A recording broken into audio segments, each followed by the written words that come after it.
Hey everyone, मैं हूं गौरव मिश्रा और आप सभी का स्वागत करता हूं मैग्नेट ब्रेन्स के एक बिल्कुल ही नए सेशन के अंदर। और आज के सेशन में हम क्लास 11th के मैथ्स को और आगे बढ़ाने वाले हैं। और ये जो वीडियो फोकस करेगी आपके एक बेहतरीन topic complex numbers and quadratic equation पे। और यहाँ पे कॉन्सेप्ट वीडियो नहीं है, ये है आपका कंप्लीट चैप्टर रिविजन, यानी कि इस वीडियो के अंदर आपके इस पूरे चैप्टर को हम रिवाइज करने वाले हैं। हम देखेंगे कि क्या सारे कॉन्सेप्ट्स आपको आने चाहिए कि आप बड़े ही आसानी से एग्जाम में इसके क्वेश्चंस को सॉल्व कर सकें। क्योंकि complex numbers and quadratic equation से क्वाड्रेटिक इक्वेशन वाला पार्ट तो डिलीट कर दिया गया, तो बचता है सिर्फ और सिर्फ कॉम्प्लेक्स नंबर, और उसमें भी बहुत ही कम चीजें बची हैं। तो ये वीडियो ज्यादा लेंथी नहीं होने वाली है, शॉर्ट वीडियो रहेगी, इतनी भी शॉर्ट नहीं रहेगी पर फिर भी कंपैरेटिवली बाकी कंप्लीट चैप्टर रिवीजन के सामने तो शॉर्ट रहेगी। और सारा इंफॉर्मेशन जितने बढ़िया तरीके से मैं दे सकता हूं आपको प्रोवाइड करने की कोशिश करूंगा। और अगर अभी तक आपने क्लास 11th के मैथ्स के वीडियोस मैग्नेट ब्रेन्स पे देखना स्टार्ट नहीं किए हैं तो कोई टेंशन की बात नहीं, आप तो YouTube पे डायरेक्ट सर्च मारो class 11th maths magnet brains, आपको एक बढ़िया सी प्लेलिस्ट मिल जाएगी, उसको आप देख लीजिएगा। सारे कॉन्सेप्ट, सारी चीजें मैंने उसमें बड़े डिटेल में आप लोगों के लिए डिस्कस की है, ठीक है। तो जरूर चेकआउट करिएगा, बहुत अच्छे से चीजें आपको क्लियर होंगी। और मैग्नेट ब्रेन्स इकलौता ऐसा प्लेटफॉर्म है जहां पे एजुकेशन आपको प्रोवाइड की जाती है फ्री ऑफ कॉस्ट, यानी कि आपको ना कहीं कुछ पेमेंट करने की जरूरत है और ना कोई सब्सक्रिप्शन लेने की जरूरत है। और साथ में ये मैं एक ही चैप्टर का कंप्लीट चैप्टर रिवीजन नहीं बना रहा हूं, इससे पहले पुराने चैप्टर्स के भी कंप्लीट चैप्टर रिवीजन मैंने बना दिए हैं। अगर वो आपको देखने की इच्छा हो तो इसी वीडियो के डिस्क्रिप्शन बॉक्स में आपको एक लिंक मिलेगी, जब आप उस पर क्लिक करेंगे तो आपके सामने जो पिछले चैप्टर्स हो चुके हैं उनके भी कंप्लीट चैप्टर रिवीजन डले हैं, तो आप उनको भी देख सकते हैं, आपको वहां से भी बहुत कुछ सीखने को मिलेगा। तो चलिए इसी पॉजिटिव नोट पे स्टार्ट करते हैं हम सेशन को और समझते हैं कि आखिर इसको हम कैसे करें रिवाइज, ठीक है। तो यहां पे सबसे इंपॉर्टेंट चीज आती है बच्चों की कॉम्प्लेक्स नंबर्स में कि इंट्रोडक्शन। यहां पे एक बहुत इंपॉर्टेंट सवाल आता है कि ये कॉम्प्लेक्स नंबर्स होते क्या हैं। वो होते क्या हैं वो तो अपन समझेंगे बाद में, पर मैं आपको एक क्वेश्चन से चीजों को इंट्रोड्यूस करवाना चाहता हूं। आप ध्यान से इस क्वेश्चन को सॉल्व करके मुझे दिखाइएगा। मैंने लिखा x² - 1 = 0 और मैंने आपसे कहा कि क्या आप लोग मुझे इसे सॉल्व करके दिखा सकते हैं, क्या मुझे आप x की वैल्यूज फाइंड करके दे सकते हैं। तो आप बोलेंगे हाँ जी सर, ये तो बहुत आसान काम हो गया। और आप बोलेंगे कि सर x² - 1 आपने 0 लिखा ना, तो सर 1 को आप उस तरफ भेज दीजिए, तो -1 था तो +1 बन जाएगा। और उसके बाद जो है सर आप अंडर रूट ले लीजिए, तो x की वैल्यू √1 आ जाएगी। और पूरी दुनिया जानती है कि √1 जो है +-1 हमें आंसर देता है, यानी कि x की यहाँ पे दो वैल्यूज हो गई, एक वैल्यू हमारे पास +1 हो गई और दूसरी वैल्यू हमारे पास -1 हो गई। कितना मजा आया ना, हमने सॉल्व कर दिया। पर यहीं पे एक और इक्वेशन मैं देता हूं आपको और मैं आपसे कहता हूं कि चलिए आप मुझे इसको भी सॉल्व करके दिखाइएगा। बहुत सिंपल इक्वेशन मैं आपको देता हूं। मैंने कहा कि x² + 1 = 0 और मैंने आपसे कहा कि चलिए बच्चों इसको भी सॉल्व करके दिखा दीजिए। आप बोलोगे सर जैसे आपने इसमें किया था ना, -1 को उस तरफ भेजा फिर अंडर रूट लिया, सेम प्रोसेस हम यहां पे कर देते हैं। हाँ जी कर देते हैं। चलिए तो हम यहां पे -1 नहीं है +1 है, तो भेज देते हैं उस तरफ। तो हमने भेज दिया तो ये बन गया क्या, -1 फॉर ऑब्वियस रीजन, क्योंकि इधर प्लस था तो उधर जाएगा तो -1। फिर आप लेंगे अंडर रूट, तो x की वैल्यू आ जाएगी √-1। पर यहीं पे तो सबसे बड़ी प्रॉब्लम हो गई। क्या प्रॉब्लम हो गई कि सर आपने हमें एक चैप्टर पढ़ाया था रिलेशन एंड फंक्शन, और आपने उसमें हमें बताया था, और इनफैक्ट आपने नहीं बताया तो हम कहीं और से सीख के आए। इनफैक्ट हम बचपन से जानते हैं कि अंडर रूट कभी के अंदर कभी भी नेगेटिव तो नहीं डल सकता। क्या हम ये बात जानते हैं कि नहीं जानते? हम सभी ये बात जानते हैं कि सर अंडर रूट के अंदर कभी भी नेगेटिव नहीं डल सकता,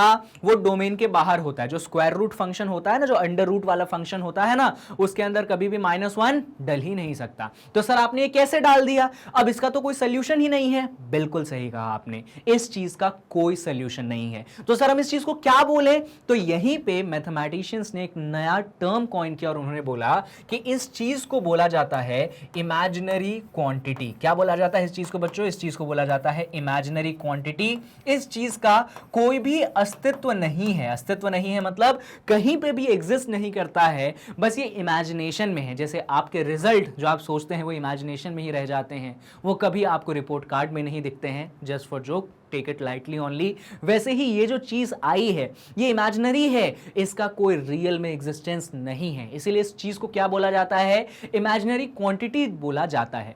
पर यहां पे मैथमेटिशियंस ने बोला यार ये कितना भद्दा है, क्यों है कि नहीं भद्दा?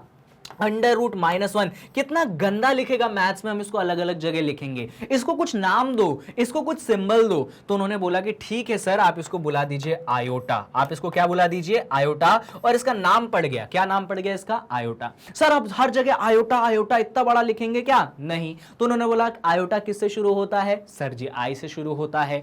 तो ये जो √-1 है ना बच्चों, इसको उन्होंने बोला कि इसको स्मॉल आई बोल दीजिए। क्या बोल दीजिए आप? इसको आप स्मॉल आई बोल दीजिए। और हमेशा याद रखिएगा कि जब भी आपको मतलब जब भी आपको आयोटा दिख जाए तो समझ जाइएगा वो एक्चुअली क्या है? √-1 है। और यही आई एक क्या है? एक ये इमेजिनरी क्वांटिटी है। तो यहां से बेसिकली शुरू हुई कॉम्प्लेक्स नंबर की कहानी, इस इक्वेशन से शुरू हुई कॉम्प्लेक्स नंबर की कहानी। पर यहां पे एक और सवाल आता है कि सर क्या दुनिया में एक ही इमेजिनरी क्वांटिटी है क्या? आयोटा √-1, इसके अलावा कोई और चीज इमेजिनरी नहीं हो सकती क्या? भैया इमेजिनेशन है, जितना चाहे उतना कर सकते हैं। तो एक इमेजिनरी क्वांटिटी नहीं है हमारे पास, unlimited number of imaginary quantities है। सर एक दो तो दिखा दो, एक तो दिखा दिया, दूसरा दिखा दूं? चलो हमने यहां पे देखिए, ये जो हमने इमेजिनरी क्वांटिटी लिखी बच्चों आयोटा, जो कि है √-1, ये एक्चुअली इमेजिनरी क्यों है? क्योंकि अंडर रूट के अंदर नेगेटिव है। जब जब अंडर रूट के अंदर कोई नंबर होगा और उस नंबर के सामने नेगेटिव आ जाए, मतलब वो नंबर ओवरऑल नेगेटिव बन जाए, अंडर रूट के अंदर जो नंबर ओवरऑल अगर नेगेटिव बन जाए तो समझ जाइएगा वो क्या है? वो एक इमेजिनरी क्वांटिटी है। फॉर एग्जांपल मैंने अगर लिखा √-2 तो ये क्या हो गया? This is also an imaginary quantity. पर सर आपने इसका तो नाम आयोटा रख दिया, तो अब इसका क्या नाम रखोगे? सही बात है। जैसे कि सर आपने बोला √-3, आपने ये भी इमेजिनरी हो गई, सॉल्व नहीं कर सकते इसको, अब इसका नाम अलग रखेंगे क्या? सर ऐसे तो दुनिया में इतने सारे इमेजिनरी क्वांटिटी, हम तो नाम लिखते लिखते ही परेशान हो जाएंगे, और सर आप तो लिख दोगे, हम याद कैसे करेंगे? मन में सवाल आता है।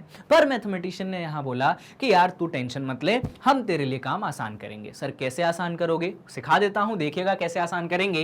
ये जो √-2 है, इसको बड़े ही समझदारी से लिखा गया -1 × 2। क्या लिखा गया इसको? -1 × 2। और इसको बड़े ही समझदारी से बोला गया कि ये जो √-1 है इसको आप अलग कर दीजिए, और जो √2 है इसको आप अलग कर दीजिए। तो बेसिकली जो चीज थी उसको दो पार्ट्स में तोड़ दिया गया। अब क्योंकि हम जानते हैं कि √-1 एक्चुअली क्या है, ये तो सर जी आयोटा है। √-1 क्या है? वो तो सर जी आयोटा है। और पीछे क्या लिखा है? √2 लिखा है। तो इसको आयोटा √2 बोल दो। पर दिखने में अच्छा नहीं लग रहा, तो लोगों ने बोला कोई टेंशन की बात नहीं यार, तुम √2 आगे लिख दो, आयोटा पीछे लिख दो। यानी कि जो क्वांटिटी √-2 थी वो एक्चुअली हमने किसके टर्म्स में एक्सप्रेस कर दी? हमने आयोटा के टर्म्स में एक्सप्रेस कर दी।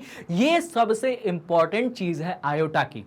दुनिया में जितने भी इमेजिनरी क्वांटिटीज एग्जिस्ट करते हैं, उन सभी इमेजिनरी क्वांटिटीज को हम आयोटा के टर्म्स में एक्सप्रेस कर सकते हैं। बिल्कुल सही सुना आपने। यानी कि हमें अलग अलग सिंबल्स, अलग अलग नाम की जरूरत नहीं पड़ेगी, क्योंकि हमारे पास आयोटा है तो हमारे पास दुनिया की सारी इमेजिनरी क्वांटिटीज है। बस हमें लिखने का तरीका मालूम होना चाहिए, और तरीका हमने यहां पे सीख लिया। तो सर हर क्वेश्चन में हम इतना लंबा प्रोसेस करेंगे क्या? बिल्कुल भी नहीं। तो हम क्या करेंगे सर? तो सुनिए, यहां पे बहुत ही बेसिक चीज आपको करनी है। जैसे कि आपने -2 देखा बच्चों, जैसे ही अंडर रूट के अंदर आपका नंबर ओवरऑल नेगेटिव हो गया तो आपने आयोटा तो यहां पे लगा ही देना है। जैसे ही आपका अंडर रूट के अंदर जो नंबर है वो ओवरऑल नेगेटिव हो गया तो आपने आयोटा तो लगा ही देना है। और नेगेटिव के अलावा बची कौन सी चीज? तो बची अपने पास 2, तो 2 का यहां पे अंडर रूट ले लो, तो क्या बन गया? √2 आयोटा बन गया। सिमिलरली यहां पे देखिए आपके पास भैया अंडर रूट के अंदर -3 था, तो आपने बोला क्योंकि सर नंबर ओवरऑल नेगेटिव है तो हम तो आयोटा लगा देते हैं, और सर नंबर 3 है और उसका अंडर रूट है तो यहां पे हमने उसको √3 आयोटा लिख दिया। तो यही प्रोसेस आप फॉलो कर सकते हैं और दुनिया के हर एक इमेजिनरी क्वांटिटी को आप आयोटा के रूप में कन्वर्ट कर सकते हैं। और एग्जांपल दूं? चलो और एग्जांपल देता हूं। जैसे कि मैंने लिखा √-4। अब ये कैसे करेंगे सर? अरे दादा ओवरऑल नंबर कैसा? नेगेटिव। नेगेटिव है तो क्या आएगा? आएगा आयोटा। और नंबर क्या है? नंबर है 4। 4 का अंडर रूट क्या होता है सर? 2 होता है। तो आंसर क्या आ गया? आंसर आ गया 2 आयोटा। देखो कितना बढ़िया। तो जो नंबर इतना कॉम्प्लिकेटेड था, है अभी भी वो बदसूरत, पर तब भी हमने उसको खूबसूरत बना के लिखा है क्योंकि हमारे पास आयोटा नाम का सिंबल है। और भूलिएगा ना, आयोटा एक इमेजिनरी क्वांटिटी है जो कि एक्चुअली में अंडर रूट -1 है। बहुत बढ़िया। ऐसे ही अपने पास और भी हो सकते हैं, जैसे कि हमने लिख दिया -9, क्योंकि बच्चों आयोटा माइनस है तो आयोटा आ गया, अंडर रूट 9 बनता है 3 तो 3 आयोटा बन गया। ऐसे ही मान लो -16 हो गया, तो क्योंकि माइनस है तो आयोटा आ गया और अंडर रूट 16 बन गया 4 तो 4 आयोटा बन गया। यानी कि कुछ भी आ सकता है, किसके टर्म्स में? आयोटा के टर्म्स में तो आ सकता है। कमाल की चीज लगी कि नहीं लगी? बहुत बढ़िया। अब सुनो, जब ये आयोटा का कॉन्सेप्ट हमने सीख लिया, हमने समझ लिया ये आयोटा क्या है, हमने समझ लिया कि दुनिया में हर इमेजिनरी क्वांटिटी आयोटा के टर्म्स में एक्सप्रेस की जा सकती है, उसके बाद एक सवाल आता है कि सर क्या हो अगर हम आयोटा पे पावर चढ़ा दें? क्या हो अगर हम आयोटा पे क्या चढ़ा दें? पावर चढ़ा दें। जैसे किसी ने बोला सर हम ये बात आपकी मानते हैं कि आयोटा है अंडर रूट -1, बहुत ही भद्दा है, पर सर क्या हो अगर मैं आयोटा पे पावर चढ़ा दूं 0? क्या हो अगर मैं आयोटा पे पावर चढ़ा दूं 0?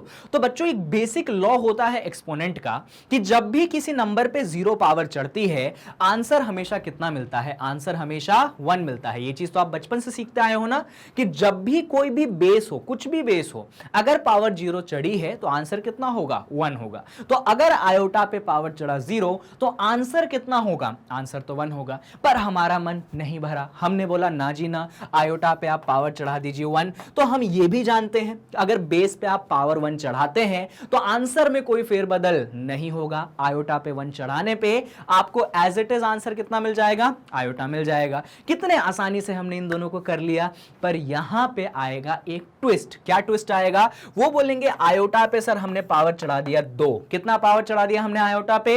सर हमने आयोटा पे पावर चढ़ा दिया 2, यानी कि हमने पावर चढ़ा दिया स्क्वायर। अब आप हमें बताइए कि आंसर कितना होगा। तो सुनिएगा, मैं इसको सॉल्व करके आपको दिखाता हूं। याद रखना है अपने को भैया, आयोटा स्क्वायर है, इसका मतलब आयोटा कितनी बार है बच्चों? आयोटा 2 बार है। आयोटा 2 बार है, इसका मतलब under root -1 into under root -1 है। क्लियर है? या फिर चलो इसके इस तरीके से ना चल के किसी और तरीके से चलते। सुनना, आयोटा स्क्वायर है, आयोटा क्या है? Under root -1। तो बेसिकली वो क्या हुआ? बेसिकली अंडर रूट -1 का होल स्क्वायर हुआ। क्या ये प्रॉपर्टी हम जानते हैं कि जब अंडर रूट रहता है अंदर और बाहर रहता है होल स्क्वायर, तो अंडर रूट और स्क्वायर एक दूसरे को कर देते हैं कैंसल। तो यहां पे जो ये अंडर रूट है और ये जो स्क्वायर है एक दूसरे को क्या कर देंगे? कैंसल कर देंगे। इसका मतलब बच्चों ये है कि आयोटा स्क्वायर आपको कितना मिल जाता है? आपको एक्चुअली वो -1 मिल जाता है। कितना मिल जाता है? वो एक्चुअली -1 मिल जाता है। और ये बहुत बहुत ज्यादा जरूरी चीज है, बहुत फंडामेंटल रिजल्ट है, याद रखना ही पड़ेगा। अगर कॉम्प्लेक्स नंबर पढ़ना है तो ये रिजल्ट भूलने की गलती तो करिएगा ही मत। तो हमने क्या सीखा? हमने सीखा कि आयोटा पे अगर हमने स्क्वायर चढ़ा दिया, बन गया आंसर हमारा -1। पर हमारा पावर 2 पे क्यों रुकेगा? हमारा मन हुआ कि सर पावर को बढ़ाओ ना, और पावर को हमने 2 से कर दिया है 3। बहुत ही जबरदस्त। सर अब क्या करेंगे? तो यहां पे हमने थोड़ी सी खोपड़ी लगाई हमारी। कैसे? हमने बोला अच्छा आयोटा की पावर 3, मैं इसको लिख सकता हूं आयोटा इंटू आयोटा स्क्वायर। गलत लिख दिया क्या? अरे पावर 3 है तो उसको स्क्वायर और पावर 1 में मैंने ब्रेक कर दिया।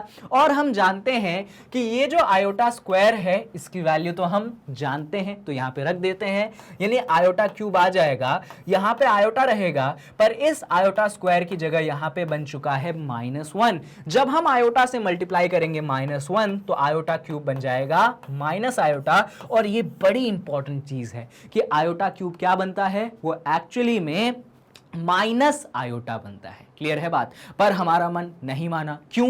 क्योंकि हमने बोला कि ना सर आयोटा की पावर आप 4 चढ़ा दीजिए। अब क्या करेंगे भाई? आयोटा की पावर 4 आ गई ना, कोई टेंशन की बात नहीं है। क्यों सर? आयोटा की पावर 4 का मतलब है आयोटा स्क्वायर का होल स्क्वायर, क्योंकि 2 दूनी होते हैं 4। तो जो आयोटा की पावर 4 था हमने उसको लिख दिया आयोटा स्क्वायर का होल स्क्वायर।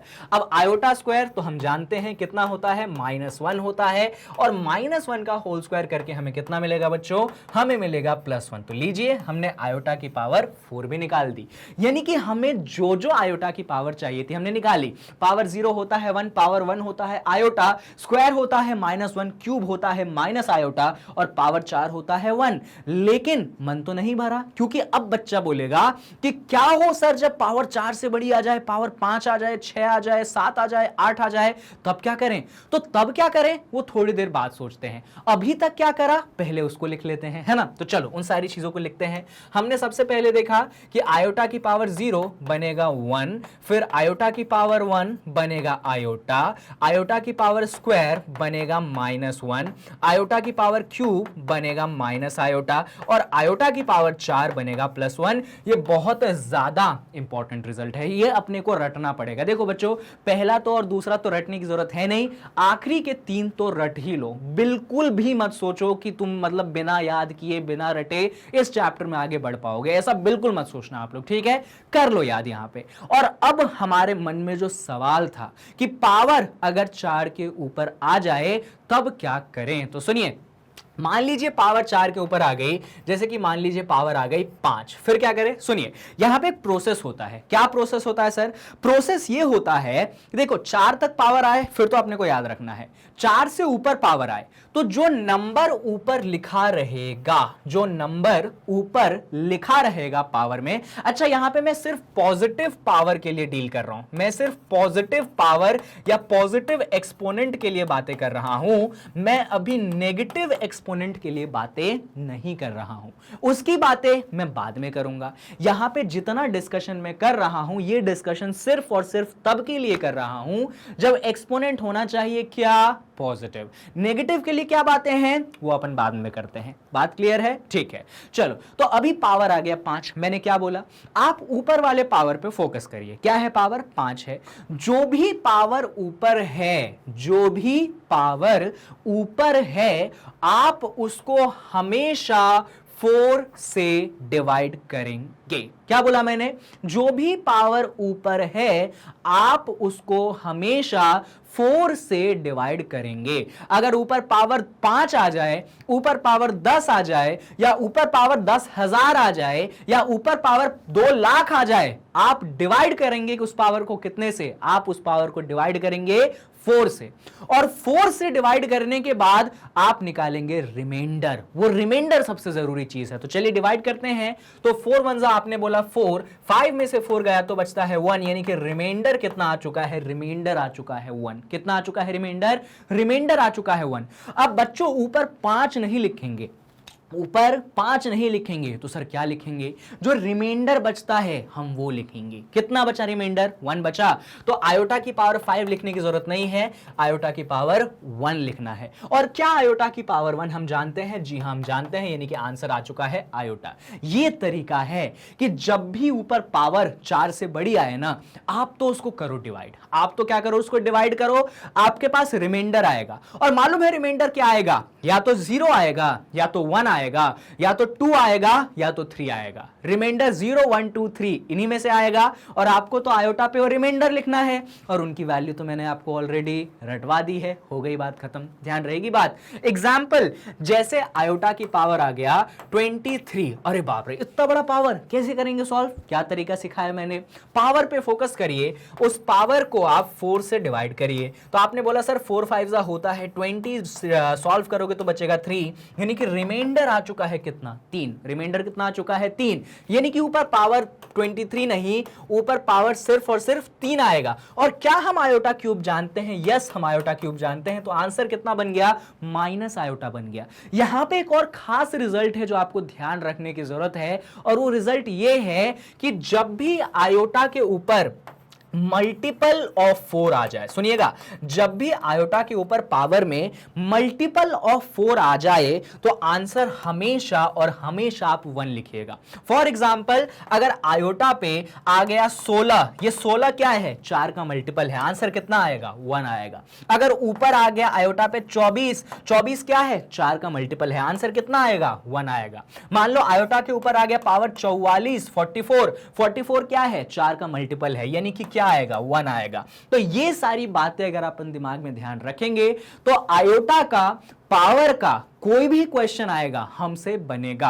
तो अगर मैं ओवरऑल बातें आपको समराइज करूं तो हमको ये रिजल्ट्स रखने पड़ेंगे याद, और हमको दिमाग में बिठानी पड़ेगी दो बात। कौन सी? पहली बात तो ये कि अगर आयोटा के ऊपर आए मल्टीपल ऑफ 4 तो आंसर देना है 1, और उसके अलावा कोई भी नंबर आए तो हम उसको करेंगे 4 से डिवाइड, और जो रिमाइंडर बचेगा हम सिर्फ और सिर्फ उसको लिखेंगे, और जब हम उसको सॉल्व करेंगे तो इस हिसाब से हमारे पास आंसर आ जाएंगे। क्लियर है? मैंने डिस्कशन किसके लिए किया? सिर्फ और सिर्फ पॉजिटिव पावर के लिए किया। क्या पावर नेगेटिव नहीं हो सकती है? बिल्कुल हो सकती है। तो तब क्या होता है जब हमारा पावर क्या हो जाता है? नेगेटिव हो जाता है। अब जरा हम क्या करते हैं, उसका डिस्कशन कर लेते हैं। क्या बात आप लोगों को क्लियर हो रही है? बहुत जबरदस्त। चलिए तो अब डिस्कशन करते हैं कि क्या हो अगर आयोटा पे आ जाए नेगेटिव पावर। अब आ जाते हैं हम कि क्या हो कि पावर्स हो जाए नेगेटिव। अब सुनिए, बेसिक से स्टार्ट करते हैं। जैसे पॉजिटिव में 0, फिर 1, फिर 2। अब 0 के लिए तो क्या ही डिस्कशन करना, पर हम स्टार्ट करेंगे कि क्या हो कि अगर आयोटा पे क्या आ जाए? -1 आ जाए। आयोटा पे क्या आ जाए? -1 आ जाए। कैसे करोगे सर आप इसको सॉल्व? तो बच्चों हमने बचपन में पढ़ा था, क्या पढ़ा था कि मतलब किसी भी बेस पे नेगेटिव पावर आती है तो आप उसको रेसिप्रोकल कर दीजिए। तो यहां पे भी क्या कर दीजिए? रेसिप्रोकल कर दीजिए। तो आयोटा की पावर -1 का मतलब है कि वो बन जाएगा 1 अपॉन आयोटा। आई होप ये चीज क्लियर होगी। अभी इसको और सॉल्व करना है। कैसे? तो यहां पे आप नीचे भी आयोटा से मल्टीप्लाई करेंगे और ऊपर भी आयोटा से मल्टीप्लाई करेंगे, तो ऊपर 1 इंटू आयोटा बन गया आयोटा, और नीचे आयोटा इंटू आयोटा बन गया आयोटा का स्क्वायर। आयोटा के स्क्वायर की वैल्यू तो पिछले केस में ही सिखा दी थी मैंने, तो बस हो गई बात। ऊपर रहेगा आयोटा, आयोटा स्क्वायर बनता है -1, यानी कि आंसर बन चुका है। -1 को ऊपर लिख दो, माइनस आयोटा। तो हमने ये सीखा कि जब आयोटा पे नेगेटिव है तो हमें आंसर कितना मिलता है? माइनस आयोटा मिलता है। ये है सबसे पहली वाली चीज, ठीक है। ऐसे ही हम क्या करेंगे बच्चों, आयोटा पे -2 डालेंगे। जब आयोटा पे -2 पावर डालते हो तो मैं डायरेक्ट आंसर आपको बताता हूं, आप ऐसे ही सॉल्व करेंगे। आंसर मिलता है आपको -1। कितना मिलता है आंसर आपको? -1। एक और रिजल्ट हम ध्यान रखेंगे कि आयोटा पे अगर -3 पावर रहता है तो हमको आंसर मिल जाता है, इसको सॉल्व कर लें, क्या सॉल्व करें कि नहीं करें? चलो ये मैं डायरेक्ट बता देता हूं कि आयोटा पे अगर -3 मिलता है तो आंसर मिल जाता है आपके पास प्लस आयोटा। अगर चाहो तो आप इसको सॉल्व करके भी देख सकते हो कि मैं ही डाउट में आ गया थोड़ा सा। आयोटा पे -3 है तो रेसिप्रोकल ले लो, तो 1 अपॉन आयोटा की पावर 3। नीचे भी आयोटा से मल्टीप्लाई कर दो, ऊपर भी आयोटा से मल्टीप्लाई कर दो, तो ऊपर मिल गया आयोटा, नीचे पावर 3 और पावर 1, तो आयोटा की पावर 4 जो कि होती है 1। तो आयोटा के नीचे आ गया 1। आंसर कितना मिल गया? आयोटा मिला। यानी कि आयोटा पे जब पावर -3 होता है तो हमको क्या मिलता है? हमको प्लस आयोटा मिलता है। ऐसे ही जब आयोटा की पावर हो जाती है -4 तो आंसर आपको मिलता है 1। तो यहाँ पे ये रिजल्ट्स हमको याद रखने पड़ेंगे, और अगर आप याद रखेंगे तो बहुत बढ़िया होगा। कौन से रिजल्ट? आयोटा की पावर -1 या 1 अपॉन आयोटा। यह हमको आंसर कितना देता है बच्चों? ये हमको आंसर देता है माइनस आयोटा। ऐसे ही इसको 3 तरीके से याद रखेंगे, ऐसे, ठीक है, 2 = 2 के साथ, जिससे बढ़िया रहेगा।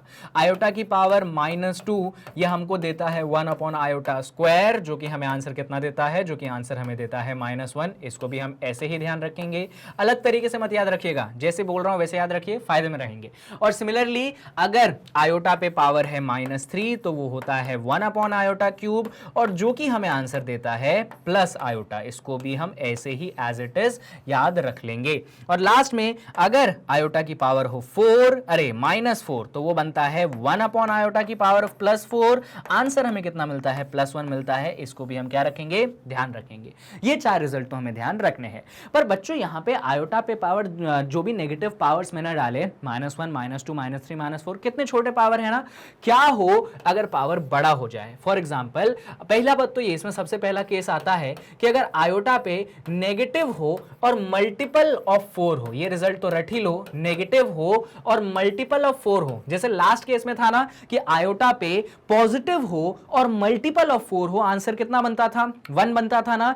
तो बच्चों जब मल्टीपल ऑफ 4 है, नेगेटिव है, पॉजिटिव है, कोई फर्क नहीं पड़ेगा, आंसर कितना बनेगा, आंसर अभी भी 1 बनेगा। फॉर एग्जाम्पल अगर आयोटा पे मैं -20 डालता हूं तो आंसर अभी भी मुझे प्लस मिलेगा। आयोटा पे अगर मैं -144 डालता हूं तो भी मुझे 1 मिलेगा, क्योंकि पावर्स क्या है, मल्टीपल ऑफ 4 है। नेगेटिव या पॉजिटिव से आपने परेशान नहीं होना है।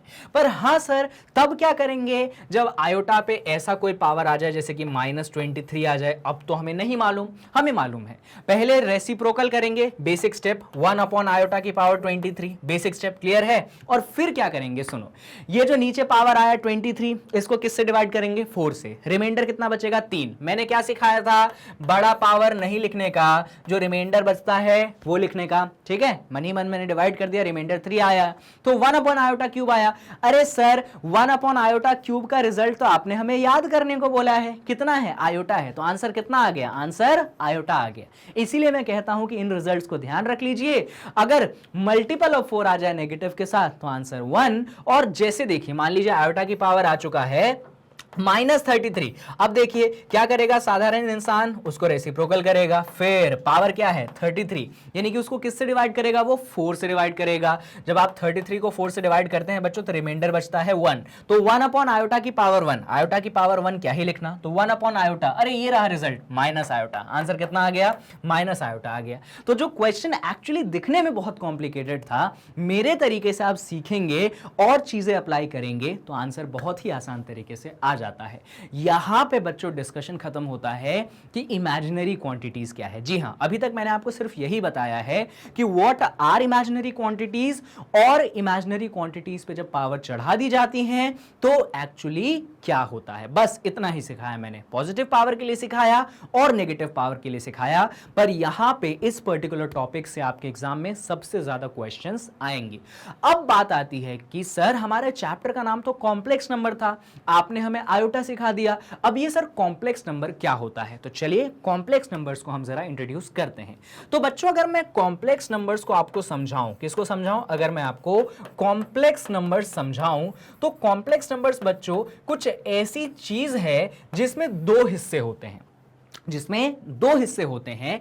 एक हिस्से को हम बुलाते हैं रियल पार्ट, एक हिस्से को हम क्या बुलाते हैं, एक हिस्से को हम बुलाते हैं रियल पार्ट, और दूसरे हिस्से को हम बुलाते हैं इमेजिनरी पार्ट। दूसरे हिस्से को हम क्या बुलाते हैं बच्चों, दूसरे हिस्से को हम बुलाते हैं इमेजिनरी पार्ट। तो 2 हिस्से होते हैं आपके कॉम्प्लेक्स नंबर में, एक होता है उसका रियल पार्ट और एक होता है इमेजिनरी पार्ट। इमेजिनरी पार्ट मतलब imaginary quantity. Imaginary part characterize होता है आयोटा की मदद से, इमेजिनरी पार्ट कैरेक्टराइज होता है आयोटा की मदद से। और कॉम्प्लेक्स नंबर्स को दिखाने का तरीका है, सिंबॉलिक वे है कैपिटल Z। ये जो है कॉम्प्लेक्स नंबर्स का अपन नाम रखते हैं, अलग अलग नाम भी रखते हैं, जैसे Z1 भी बोलते हैं, Z2 भी बोलते हैं, Z3 भी बोलते हैं। तो अलग अलग ऐसे अलग अलग कॉम्प्लेक्स नंबर्स का इस प्रकार से नाम रखा जाता है, ये चीज आपको क्लियर होनी चाहिए। अब मैं यहां पे आपको कॉम्प्लेक्स नंबर का सबसे बेसिक स्टैंडर्ड फॉर्म यहां पे लिख के दिखाता हूं, जिससे आपको चीजें थोड़ी सी क्लियर होंगी। जो कॉम्प्लेक्स नंबर का सबसे बेसिक स्टैंडर्ड फॉर्म है वो ये होता है कि मान लीजिए आपके कॉम्प्लेक्स नंबर का नाम है Z, तो वो होगा A प्लस आयोटा B। क्या होगा वो, A प्लस आयोटा B। ये है आपके कॉम्प्लेक्स नंबर का सबसे basic standard form, A plus iota B। दुनिया में जितने भी कॉम्प्लेक्स नंबर्स होते हैं उन सब को लिखने का तरीका यही होता है, A प्लस आयोटा B। यहां पे A कौन है, आयोटा कौन है, ये तो आप जानते हैं, B कौन है। तो बच्चों मैंने बोला ना 2 पार्ट्स होते हैं, एक होता है रियल पार्ट, एक होता है imaginary part. Imaginary part characterize होता है आयोटा से। तो इतना तो हमको अकल में लग गई बात कि जो यहां पे इमेजिनरी पार्ट है, यहां पे जो इमेजिनरी पार्ट है, अच्छा इसको दिखाएं कैसे, तो इसको दिखाने का तरीका है IM लिखिए, IM फॉर इमेजिनरी, और उसके ब्रैकेट में आप कॉम्प्लेक्स नंबर का नाम लिखिए। जैसे इस केस में कॉम्प्लेक्स नंबर का नाम Z था तो हमने IM लिखा और ब्रैकेट में Z लिख दिया, मतलब हमें मिलेगा इमेजिनरी पार्ट। अब क्योंकि इमेजिनरी पार्ट है स्मॉल b, यानी कि हमारा आंसर कितना आ गया, हमारा आंसर आ गया इमेजिनरी पार्ट का स्मॉल b। किससे कैरेक्टराइज होता है इमेजिनरी पार्ट, आयोटा से कैरेक्टराइज होता है। तो ये हमारा कॉम्प्लेक्स नंबर था A प्लस आयोटा B। हमें इमेजिनरी पार्ट चाहिए था, तो जो आयोटा के बगल वाला था ना वो है हमारा इमेजिनरी पार्ट, याद रखिएगा। स्टैंडर्ड फॉर्म में में बीच में प्लस साइन आता है, ठीक है, हमेशा याद रखिएगा। अच्छा, यहां पे हमें मान लीजिए रियल पार्ट की बात करनी है, तो यहां पे जो रियल पार्ट है बच्चों, वो हिस्सा जो आयोटा के साथ नहीं है वो हमारा रियल हिस्सा है। तो आयोटा के साथ कौन नहीं है सर? ए नहीं है, तो वो हमारा रियल हिस्सा है। जैसे इमेजिनरी को हमने आई एम से दिखाया, हम रियल को कैपिटल आर स्मॉल ई से दिखाते हैं रियल, और ब्रैकेट में कॉम्प्लेक्स नंबर का नाम लिखेंगे, जैसे कि हम z लिखेंगे और हम आंसर लिख देंगे स्मॉल ए। तो लीजिए हमारे कॉम्प्लेक्स नंबर का रियल पार्ट आपके सामने आ चुका है। ये रहा इमेजिनरी पार्ट, ये रहा कॉम्प्लेक्स नंबर का रियल पार्ट। ये तरीका है। तो यहां पे मैंने आपको बेसिकली ये समझाया कि कॉम्प्लेक्स नंबर में दो चीजें होती हैं, रियल पार्ट होता है, इमेजिनरी पार्ट होता है। कॉम्प्लेक्स नंबर का नाम कैपिटल Z से दिखाया जाता है। Z1, Z2, Z3 इस तरीके से आप अलग अलग कॉम्प्लेक्स नंबर्स दिखा सकते हैं। और इसमें जो इमेजिनरी पार्ट होता है आयोटा से कैरेक्टराइज होता है, और जो स्टैंडर्ड फॉर्म होता है वो होता है Z is equals to A plus iota B, जहां पे जो इमेजिनरी पार्ट है उसको हम दिखाते हैं IM inside the bracket Z से, जो कि हमें मिला small b because it is present with iota. वहीं पे हमारा जो रियल पार्ट है वो हमें मिलता है R E inside the bracket z equals to a, वो हमारा है रियल पार्ट क्योंकि वो आयोटा के बिना है। आई होप ये चीज आपको क्लियर है, बहुत अच्छी बात है। कुछ एग्जांपल्स मैं आपको दे देता हूं कॉम्प्लेक्स नंबर्स पे जो आपके कॉन्सेप्ट्स को और क्लियर करेंगे। जैसे देखिएगा, मैंने यहां पे सबसे बेसिक एग्जांपल ले लिया, z है मेरे पास, इतना भी सिंपल मत ले लो, इसको मैंने लिख दिया 2 + 3 आयोटा, और मैंने आपसे सवाल किया कि इसमें रियल पार्ट क्या होगा और इमेजिनरी पार्ट क्या होगा। तो आपने बोला कि सर स्टैंडर्ड फॉर्म में है क्या? हाँ जी है, ये स्टैंडर्ड फॉर्म में। क्यों? क्योंकि बीच में किसका साइन है? प्लस का साइन है। तो हमने इसको कंपेयर किया किससे? a प्लस b आयोटा से। अच्छा, कॉम्प्लेक्स नंबर को a प्लस आयोटा b भी लिखा जा सकता है और a प्लस b आयोटा भी लिखा जा सकता है, कोई भी फर्क नहीं है, क्योंकि आयोटा इंटू भी लिख दो या b इंटू आयोटा लिख दो, है एक्चुअली वो imaginary portion he, because multiplication is commutative, मतलब ऑर्डर चेंज हो सकता है। 2 3 6 होता है, 3 2 6 होता है। वैसे आयोटा b या b iota no difference is there, ठीक है। तो इसमें मत कंफ्यूज हो जाइएगा कि सर ये आपने ऐसे कैसे कर दिया, ठीक है। तो ये हमने इससे कंपेयर किया, देखिए बीच में पॉजिटिव साइन है तो हमें घबराने की जरूरत नहीं है।